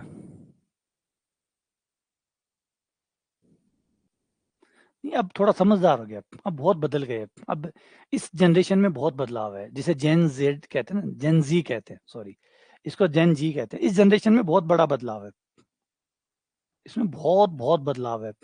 इसके पिता पिता वैसे नहीं है जैसे पहले पिता हुआ करते थे, मतलब 90s के फादर और 2010 वाले फादर में रात दिन का अंतर है। अगर आप 1990 से पहले के पिता देखो तो बड़े सख्त हुआ करते थे, बच्चों से बात नहीं करते थे। बच्चों से बात इसलिए नहीं करते थे कि उन्हें, बच्चों को डर लगता था, और वो उन्हें डर लगता था कि बच्चे कहीं बिगड़ जाएंगे, मुझे सख्त रहना होगा, मुझे कठोर रहना होगा, मुझे यूं रहना होगा। तो 90s के पिता खास तौर पे, आम तौर पे ऐसे होते थे, वो सख्त होते थे। वो घर में घुसते थे, बच्चे छुप जाते थे, पापा आ गए, मतलब पापा मतलब मार का प्रतीक हुआ करता था। तो वो अब कहाँ रहे हैं? 2010 के मायने टाबर जो है बाप के सिर पर चढ़े रहे। अब 2010 या 2020 के पिताजी देखो, टाबर माँ कने कम रहे, बाप कन ज्यादा रहे। ये 2020 के पिताजी हैं। 2020 के पिताजी में टाबर माँ ज्यादा डरे कि माँ थप्पड़ मेल देसी, लेकिन बाप कौन मिले, बाप के सिर पर नाच रहे, कूद रहे और कर रहे। तो डॉक्टर कने चले जाओ, तो डॉक्टर कने भी जाशो तो 2020-24 के मायने कोई डॉक्टर अभी नया नया है, 30-35 की एज के अंदर, उस डॉक्टर के पास जाओ, भी डॉक्टर का टाबर भी के सारा घूम रहा उसी, कदे भी के चूंटिया भर रहा उसी, कदे भी को पेन खोस रहा उसी, कदे भी के कर रहा उसी, कदे भी को मोबाइल ले रहा उसी, डॉक्टर कुछ कौन बोल रहे हो। तो थान समझ आते कि ओ जैन जी यारो पिताजी है, ओ वो पिताजी को नहीं। मैं भी जैन जी वाला पिताजी हूँ, मैं भी इस युग वाला 2022-20 वाला जो पिताजी है वो वाला पिताजी हूँ। मेरे बच्चे भी मेरे पास ज्यादा रहते हैं बजाय उसकी माँ के। तो ये बदल गया है। 1990 में ऐसा नहीं था, 1990 में तो एक पट, एक इन्नस आई, एक इन्नस आई। तो कंटिन्यूटी, और होना भी चाहिए, ऐसा होना भी चाहिए। इससे एक फायदा होगा, इससे एक बहुत बड़ा फायदा होगा कि आप आने वाले समय में, आने वाले 10 या 15 सालों में युवाओं की आत्महत्या के केसेस कम देखेंगे। ये एक पॉइंट है कि आने वाले 10 सालों में, अब ये जो पिताजी आएंगे, इस पिताजी से बच्चा बहुत खुला हुआ होगा, बहुत ओपननेस होगी, बहुत अच्छे से वो बात कर पाएगा। इससे प्यार कम नहीं होगा, कोई प्यार कम नहीं होगा, प्यार बढ़ेगा, बल्कि एक ओपननेस आएगी पिता और बेटे के अंदर भी। तो जो ओपननेस आएगी तो बच्चा अपने स्ट्रेस, अपना तनाव, अपनी जो वो झेल रहा है, क्योंकि कंपटीशन बढ़ता जा रहा है, और इस कंपटीशन की डिमांड भी यही थी कि पिता बदले, और अब पिता बदल रहे हैं। अब पिता बदल रहे हैं, तो पिता और बेटे का जो गैप होगा वो कम होगा। तो एक बहुत अच्छा स्ट्रॉन्ग पॉइंट मिलेगा, जहां आप ये वाली घटनाएं कम देखेंगे, जो आत्महत्या कर रहा है या और कर रहा है। बच्चा आत्महत्या ज्यादातर इसीलिए करता है कि वो पिता से डरता है, वो माता से डरता है, कहीं उसकी इज्जत से डरता है। तो ये चीजें वो डराती है। अब वो अपने बाप से बात ही कर लेगा तो डर ही खत्म। बाप का छोड़, कोई चिंता की बात को नहीं, फेल हो गया तो हो गया, मौज कर, है ना, फेल हो गया तो हो गया, कोई बात को नहीं, मैं फेल हो गया, है ना, तू भी फेल हो गया, कोई बात को नहीं, खानदान की नाक बचा ली तू, नहीं फेल हो तो दिक्कत खड़ी हो जाती, तो फेल हो गयो, खानदान की इज्जत बचा ली। तो ऐसे पिता होंगे तो शायद अब ठीक हो जाएगा। आ जाओ कंटिन्यूटी पे आते हैं। कंटिन्यूटी में हम क्या मांग रहे हैं? कंटिन्यूटी बस एक और मांग रहे हैं, लिमिट तो मांग ही रहे, लिमिट तो मांग ही रहे, वो तो चल ही रहा है। बस जो लिमिट आ रही है वो हर कुछ ना हो, लिमिट हर कुछ ना हो, बल्कि लिमिट Z0 पे फलन का मान हो। जो आपकी लिमिट है L, वो Z0 पे मान होना चाहिए। तो Z0 पे जो मान आए, ठीक है, Z tends to Z0, Fz बराबर L Fz0 नहीं है। अच्छा, वो योगेश कह रहा है कि पिता चाहे कितने बदल जाए, घर में आते पूछेंगे मम्मी का है। वो आप नहीं समझ सकते। अगर आप शादीशुदा हैं तो आप इस कनेक्शन को समझ पाएंगे। एक आदमी अपनी पत्नी के ऊपर बहुत डिपेंडेंट होता है, बहुत ज्यादा डिपेंडेंट होता है। हमारा समाज इस तरीके से बना हुआ है, हमारा कोई यूरोपियन कंट्रीज की तरह नहीं है। हमारे यहाँ पे जो आदमी है वो पत्नी के ऊपर इतना ज्यादा निर्भर होता है कि हर छोटी छोटी चीजें वो पत्नी से ही उसको तय करके देती है। इवन जो कपड़े पहनने हैं ना, वो भी आदमी तय नहीं करता, उसकी पत्नी उसे तय करके देती है कि आज कौन से कपड़े पहनने। समझ रहे हैं बातों का आप शायद जिसकी शादी होगी वो ये समझ पाएगा, और जिसकी शादी को जितना समय हो गया वो ये समझ पाएगा कि दिखता ये है कि पति डिसीजन ले रहा है, लेकिन नहीं, पत्नी लगभग हर चीज तय करके देती है पति के लिए कि वो क्या पहनेगा। ठीक है, वो अपना जो जॉब कर रहा है वो अलग बात है, बाकी चीजें जो तय होती है, घर में क्या आएगा क्या नहीं आएगा, क्या रखा जाएगा कहाँ रखा जाएगा, कितने बजे चाय बनेगी, कितने बजे सोएंगे, कितने बजे उठेंगे, सब चीज जो है वो पत्नी तय करती है। तो हर चीज जो है वो पत्नी तय करती है। अब क्या होता है आप देखेंगे, नॉर्मल देखिए आप कि क्या होता है, पहले वाली जनरेशन की बात नहीं कर रहा, अभी जो भी फिलहाल में देखेंगे आप, तो ये हुआ है कि जब भी पत्नी मर जाती है तो पति ज्यादा समय नहीं निकालता, खासकर एक अच्छी एज में देखेंगे आप 60 के एज में। अगर पत्नी मर जाती है तो पति मुश्किल से 1 साल 1.5 साल 2 साल निकाल पाता है। उसका एक बड़ा कारण है इतनी ज्यादा डिपेंडेंसी है पति की पत्नी के ऊपर कि पत्नी के जाने के बाद में पति को वो सर्वाइव ही नहीं कर पाता। उल्टा आप देखिए, पत्नी में ऐसा केस नहीं है, जिनके भी पति मरे हैं पत्नी में इतनी जल्दी आपको जाते हुए नजर नहीं आएगी, क्योंकि पत्नी डिपेंड नहीं करती पति के ऊपर। एक फाइनेंशियल डिपेंडेंस ज्यादा है पत्नी की, सिर्फ एक फाइनेंशियल डिपेंडेंट है पति के ऊपर, बाकी डिपेंडेंस नहीं होती। पति सारी बातें पत्नी को बताता है, पत्नी के पास और लोग भी है बताना खातर, पड़ोसन बता दे, पड़ोसा की लुगाया ना बता दे सिर्फ, और भाभी जी बुआ जी कई लोग मिल जैसी भी बताना खातर। आदमी के ना ज्यादा को नहीं बताना, आदमी बाकी सब बातें शेयर कर ले सी बाहर के सके, लेकिन सुख दुख की बात वो पत्नी के साथ शेयर कर सी। तो एक बड़ा प्रॉब्लम ये होती है। तो इसने नेगेटिव नॉलेज जो थारे पिताजी ने कि थारे पिताजी आता नहीं माता जी ने याद करे, तो उसको बड़ो कारण है कि थारा पिताजी कने शेयर करना के लिए सिर्फ थारी माता जी के अलावा कोई और को नहीं। तो भी जो भी सुख दुख हो सी वो 12 बता कौन सके, क्योंकि जेंट्स है, सिर्फ आपकी पत्नी नहीं बता सके, तो बहुत मजबूरी हो जाएगी। ठीक है, आ जाओ लिमिट पर आ जाओ, आप भटक जाऊंगा यहाँ पर। तो बस सिर्फ डिमांड इतनी है, एक छोटी सी डिमांड हो रहा है कि भैया एल हर कोई ना आए, आपका FZ0 ही आए। एल जो है वो FZ0 ही आए, आपका जो एल है वो कुछ और नहीं है बल्कि Z0 है। लिमिट में तो आप ये चला देते हैं, लिमिट में कभी कुछ भी आ बस आनी चाहिए। यहाँ पे हमारा आइडिया था कि कुछ भी आए बस फिक्स आनी चाहिए। यहाँ हमारा ये आइडिया था कि कुछ भी आए आना चाहिए, 5 आओ 15 आओ 30 आओ 20 आओ 50 आओ कुछ भी आओ बस आए। यहाँ पे कोई बाध्यता नहीं थी कि क्या आ रहा है, बस आ रहा है इस बात पे फोकस था। लेकिन सातत्य में आपने बदल दिया, बोला ना ऐसे कैसे चलेगा, हर कुछ कैसे चलेगा, हर कुछ नहीं चलेगा। जब आपका Z0 की तरफ जा रहा है तो ये नैतिक जिम्मेदारी बन जानी चाहिए FZ की कि वो भी FZ0 के पास ही जाए, वो भी FZ0 को ही अटेम्प्ट करे। अगर Z0 को अटेम्प्ट कर रहा है, उसकी तरफ जा रहा है, तो FZ0 की भी जिम्मेदारी बनती है कि वो FZ0 की तरफ जाए। बस ऐसे नहीं कि किसी और के पास चला जाए, कुछ भी ग्रहण कर ले, नहीं, ग्रहण किसे करे, FZ0 को। तो ये बाध्यता हमने कर दी, यानी चित्र से देखो तो कुछ ऐसी हम डिमांड कर रहे हैं, और इसी का नाम संतत्य है।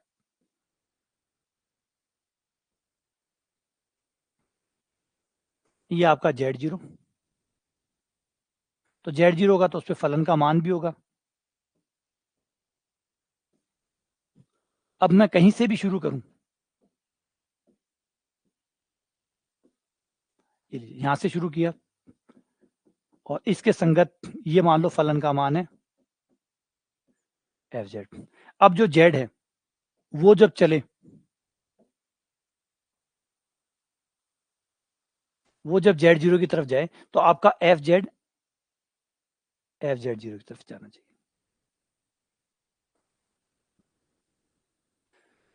जहां तुम चलोगे वहीं वो चलेगा, बस वही बात है। सिर्फ पथ की बाध्यता नहीं है, पथ की बाध्यता नहीं है, बस बाध्यता सिर्फ है कि जब Z0 की तरफ जा रहा है तो FZ को भी FZ0 की तरफ ही जाना चाहिए। Z अगर Z0 की तरफ जा रहा है तो FZ को FZ0 की तरफ ही जाना चाहिए। अगर ऐसा होता है तो फिर सातत्यता है। ऐसा नहीं कि कहीं चला जाए। देखो लिमिट में ये छूट थी कि कोई FZ0 हो, अगर है भी तो भी जाने की जरूरत नहीं है, आप कहीं भी चले जाओ, बस एक फिक्स नंबर पे जाना चाहिए। पहले लिमिट में ये स्वतंत्रता थी कि कोई जरूरी नहीं कि आप FZ0 पे जाओ, आप कहीं जाओ, बस आपको पहुंचना है, आपको पहुंचना है। कहाँ पहुंचना है इसकी बाध्यता नहीं है। अब इस केस में ले लो, जैसे यहाँ देखो ये L की तरफ जा रहा है और मान लो FZ0 यहाँ है, तो FZ0 चाहे बैठा रहो, कोई जरूरी नहीं कि एफ जेड जीरो की तरफ जाए, कोई जरूरी नहीं है कि एफ जेड जीरो की तरफ जाए, बस किसी भी एक नंबर की तरफ जाना चाहिए, एक नंबर की तरफ जाना चाहिए, बस वो नंबर होना चाहिए, कोई जरूरी नहीं कि वो एफ जेड जीरो वाला ही नंबर हो। ये बाध्यता नहीं है, लेकिन इसमें ये बाध्यता है, इसमें ये बाध्यता है, इसमें आप हर कहीं नहीं जा सकते, आपको वहीं जाना होगा। और एप्सिलॉन डेल्टा परिभाषा सेट करो तो ये परिभाषा भी आपको मिल जाएगी, जेड माइनस जेड जीरो के बीच का गैप डेल्टा से कम करूंगा तो F Z zero, F Z और एफ जेड जीरो के बीच का गैप एप्सिलॉन से कम हो जाएगा, वही परिभाषा। ठीक है ना, ये होगी आपकी सांतत्यता। अगला, continuity in terms of real and imaginary function. हमारा जो फंक्शन होता है वो दो चीजों से बना होता है,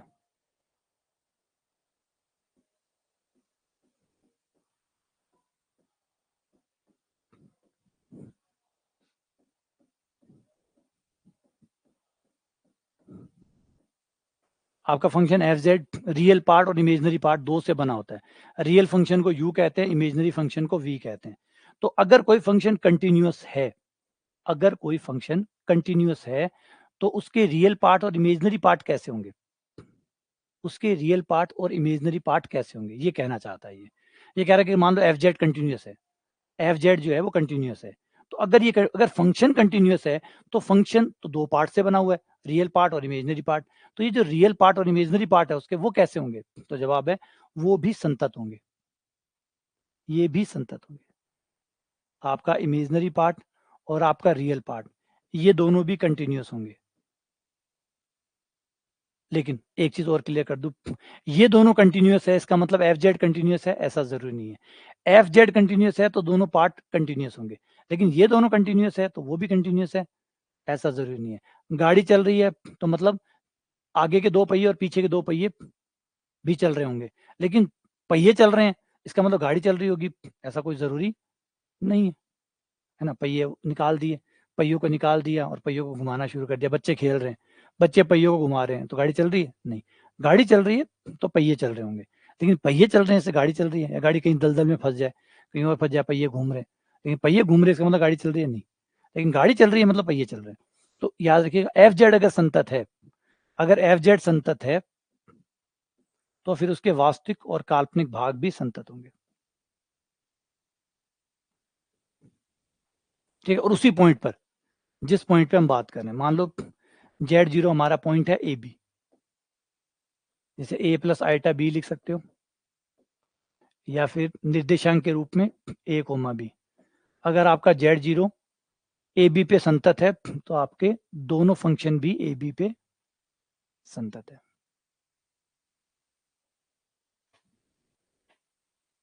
हाँ, पर लिमिट वाला आइडिया आ गया ना, कि कंटिन्यूटी अलग आइडिया नहीं है, कंटिन्यूटी लिमिट में ही एक एक्स्ट्रा शर्त है, तो जो लिमिट में था वो तो होना ही पड़ेगा, जो लिमिट पे था वो तो होना ही पड़ेगा। प्लस एक बात और है कि एल बराबर एफ जेड जीरो होना चाहिए, तो ऐसा नहीं कि लिमिट वाली शर्त हटा दी, लिमिट के ऊपर सातत्य आता है।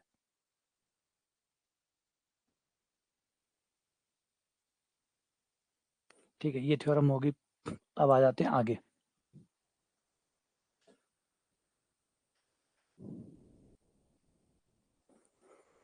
ये एक और परिभाषा है, तो बहुत अच्छी परिभाषा है ये भी, ये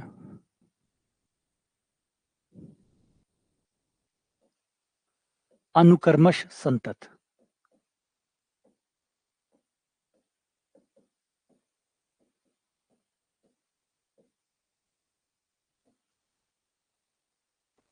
ठीक है, थोड़ा सा एक चीज का हमेशा ध्यान रखिएगा, जो हमेशा एक बड़ी प्रॉब्लम रहती है वो रहते हैं गणित की ब्रांचेस आपस में काफी एक दूसरे के ऊपर ओवरलैप करती है। गणित की जो ब्रांचेस होती है वो काफी हद तक एक दूसरे के ऊपर ओवरलैप करती है, और ओवरलैप करने की वजह से क्या होता है कि कुछ चीजें इधर की उठकर इधर आ जाती है, इधर की उठकर इधर आ जाती है। ये एक बहुत बड़ा दुखद काम रहता है, क्योंकि आप बहुत सारी ब्रांचेस पढ़ते हैं, अब बहुत सारी ब्रांचेस पढ़ने की वजह से एक पार्ट उठकर दूसरे के ऊपर आ जाता है, और आ जाता है तो हम कई बार क्या करते हैं, जो रूल काम कर रहे थे उससे ज्यादा मान बैठते हैं। जैसे अभी अनुक्रमश पढ़ रहे हैं, हम सीक्वेंस सीरीज पढ़ रहे हैं, लेकिन याद देखिए वो जो सीक्वेंस सीरीज पढ़ा था वो रियल वाला था, और यहाँ जो पढ़ रहे हैं वो कॉम्प्लेक्स वाला है। तो नाम सेम है, अनुक्रम, पहले भी अनुक्रम हुआ करता था, अब भी अनुक्रम हुआ करता था। तो ये थोड़ा सा ध्यान रखना है। बहुत सारी डेफिनेशन है जो एक ही है और हर जगह आपको मिलती है। जैसे सीमा है, सीमा की डेफिनेशन आप देखते हैं लगभग लगभग आपको हर जगह मिलती है। लिमिट की डेफिनेशन हर जगह मिलती है, लेकिन हर जगह अपना अपना अपना अपना तरीका है उसको बताने का, समझाने का। अलग अलग जगह वो अलग अलग तरीके से काम कर रही है। तो ये बड़ा डिफरेंस होता है कि आप याद रखें कि कहाँ आप क्या यूज कर रहे हैं, कहाँ आप क्या यूज कर रहे हैं। ठीक है ना। जैसे गाड़ियां सारी आपको एक जगह से दूसरी जगह पहुंचाती हैं, लेकिन सारी गाड़ियां वैसे थोड़ी हैं। किसी गाड़ी के गियर आगे होते हैं, किसी गाड़ी के गियर पीछे होते हैं। बाइक में देख लो, किसी बाइक में गियर आगे होते हैं, किसी बाइक में गियर पीछे होते हैं, किसी बाइक में कुछ आगे होते हैं, कुछ पीछे होते हैं। तो ये जो कंफ्यूजन है ना, ये हमेशा बनी रहती है। और ये मत सोचना कि सिर्फ आप लोगों के लिए बनी रहती है, हम लोगों के लिए भी बनी रहती है। कई बार लगा देते हैं, फिर अरे यार ये तो कॉम्प्लेक्स के लिए तो सत्य नहीं था, ये तो रियल वाला था, ये तो रियल के लिए सत्य था, कॉम्प्लेक्स के लिए था या नहीं था। फिर किताबें ढूंढते हैं, फिर कंफर्म करते हैं कि यार कौन सा कॉम्प्लेक्स के लिए था या नहीं था, ये रियल के लिए तो था, कॉम्प्लेक्स के लिए भी है या नहीं है, तो फंस जाते हैं। तो ऐसी चीजें रहेंगी, जब तक आप मैथ पढ़ते रहेंगे इस तरह के डाउट बने रहेंगे। तो ऐसी चीजों का सबसे अच्छा निवारण ये होता है कि जब भी कोई चीज पकड़ में आए, हाथों हाथ किसी डायरी में लिख लो, ताकि अगली बार आपको किया हुआ काम आपको मदद करे। लिख लेना ज्यादा बेहतर होता है, बजाय उसको यूं ही याददाश्त में डाल देना कि ठीक है मुझे याद रह जाएगा। नहीं याद रहेगा। आज आप कॉम्प्लेक्स पढ़ रहे हैं तो हो सकता है आपको याद रहे, कल आप कॉम्प्लेक्स छोड़ के किसी और को पढ़ने लग जाएंगे, फिर ये वाले चीजें एक दूसरे के ऊपर ओवरलैप होंगी और फिर गलत फहमियां होंगी, और गलत फहमियां नुकसान पहुंचाती है, गलत फहमियां नुकसान पहुंचाती है। तो ये ध्यान रखना है।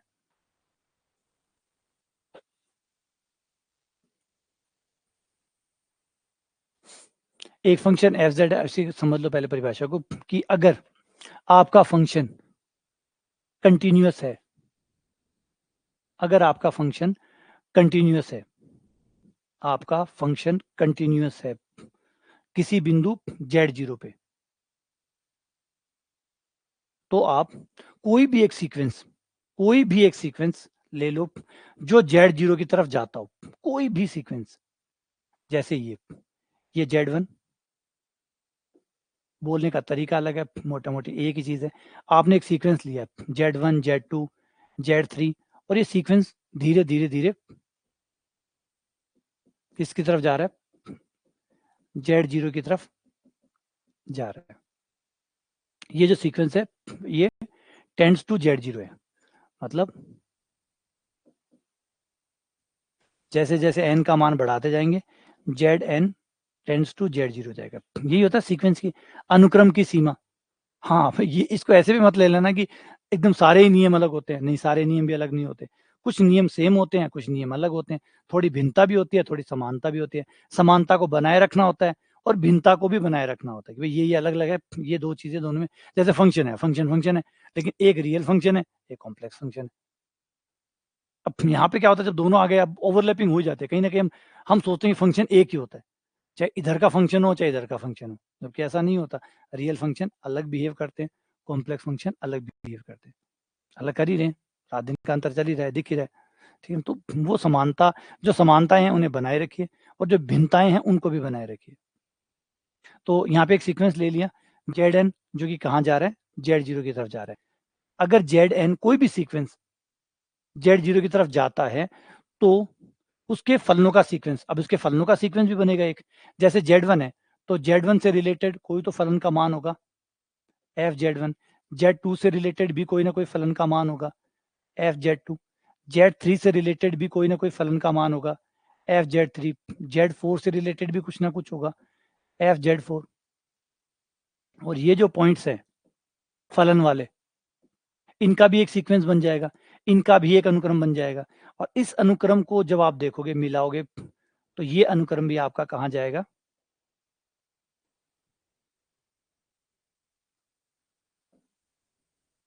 एफ z0 पे, एफ z0 पे। इसे अनुक्रम संतत कहते हैं, या सातत्य का एक और रूप कहते हैं, सातत्य का एक और रूप कहते हैं। अगर आप कोई भी सीक्वेंस चुनते हैं जो z0 की तरफ जा रहा है, तो उसके फलनों का सीक्वेंस जो होगा वो भी एफ z0 की तरफ ही जाएगा। यानी अगर मैं कोई भी सीक्वेंस zn चूज करता हूं, कोई भी सीक्वेंस, जेड एन सीक्वेंस, जब मैं जेड एन एक सीक्वेंस लूंगा तो फलनों का भी एक सीक्वेंस बनेगा, ये तो तय बात है। फलन तो परछाइयां है, तो एक फलनों का सीक्वेंस भी बनेगा, है ना। हर बिंदु के लिए फलन का मान तो होता ही है, जो भी बिंदु होगा उसके लिए फलन का मान होगा। Z1 के लिए एफ जेड वन, Z2 के लिए एफ जेड टू, Z3 के लिए एफ जेड थ्री बन गया। तो एक तो आपका Z का सीक्वेंस बन गया, एक उसके फलनों के मान का सीक्वेंस बन गया। अगर ये फलन संतत है, अगर ये संतत है, तो अगर Zn Z0 की तरफ जाएगा तो एफ Zn एफ Z0 की तरफ जाएगा हर बार, बार बार, बारंबार। आप चाहे सीक्वेंस कोई भी ले लो, अगर सीक्वेंस Z0 की तरफ जा रहा है, कोई भी सीक्वेंस, यहाँ पे वर्ड यूज किया गया एवरी, एवरी मतलब प्रत्येक, फॉर एवरी सीक्वेंस, कोई भी सीक्वेंस आप ले लो, कोई भी सीक्वेंस, और वो Z0 पे कन्वर्ज कर रहा है, मतलब अभी सारी है Z0 पे जा रहा है, तो उसके फलनों का सीक्वेंस भी एफ Z0 की तरफ ही जाएगा। ठीक है, इसको ऐसे लिख सकते हो, अगर Zn Z0 की तरफ जा रहा है तो एफ Zn भी एफ Z0 की तरफ जाएगा, अगर सातत्य है तो। अगर सातत्य है तो, अगर सातत्य नहीं है तो गारंटी नहीं है। तो ये हो गई परिभाषा। चलो ब्रेक देते हैं। उम्मीद करता हूँ कि ये कथा कहानी समझ में आ गई होगी। अरे यार क्लास का टाइम हो गया, तभी वो संगीता कहती है कि थोड़ा टाइम एक्स्ट्रा। हाँ सही है, ज्यादा हो गया क्या? 1.5 घंटे तो होती है क्लास। ठीक है, चलो मिलते हैं आप लोगों से अगली क्लास में, फिर मिलते हैं। आप ब्रेक लो। ओवरलैपिंग होती है नहीं, कई बार आप लोगों को दिक्कत ये होती है, आप ये सोचते हैं कि हमारे साथ ही ऐसा हो रहा है, किसी और के साथ ऐसा नहीं होता। मतलब धरती पे सिर्फ मैं ही एक यूनिक हूँ, और यूनिक भी इसलिए हूँ कि मेरा मिक्स होता है, बाकी सबका मिक्स होता नहीं है। मैं कमजोर हूँ, बाकी सब होशियार है ना। इंडिविजुअलिटी है हमारे अंदर, हम अलग अलग हैं, ये बात सही है। लेकिन जिन चीजों में आप अलग समझ रहे हैं उनमें आप समान है, और जिन चीजों में आप समान समझ रहे हैं उनमें आप अलग है। डिफरेंट ये है। हम सोचते हैं कि मुझे ही समझ में नहीं आ रहा, जबकि एक्चुअल में सबको समझ में नहीं आ रहा, अधिकतर लोगों को समझ में नहीं आ रहा। तो इंडिविजुअलिटी आप इस मामले में नहीं है। बहुत सारी चीजें जो 90% इंसानों में कॉमन होती है, ये कॉमन बातें हैं, भूल रहे हैं, सब भूलते हैं। मिक्सिंग होती है, सबके होती है। ओवरलैपिंग होती है, सबके होती है। तो ये चीजें जिसको आप अपने लिए अलग मान रहे हैं, ये अलग नहीं है, ये कॉमन है। और जो सही में जिसको कॉमन मान रहे हैं वो अलग अलग है। ठीक है, चलो मिलते हैं अगली क्लास में आपसे।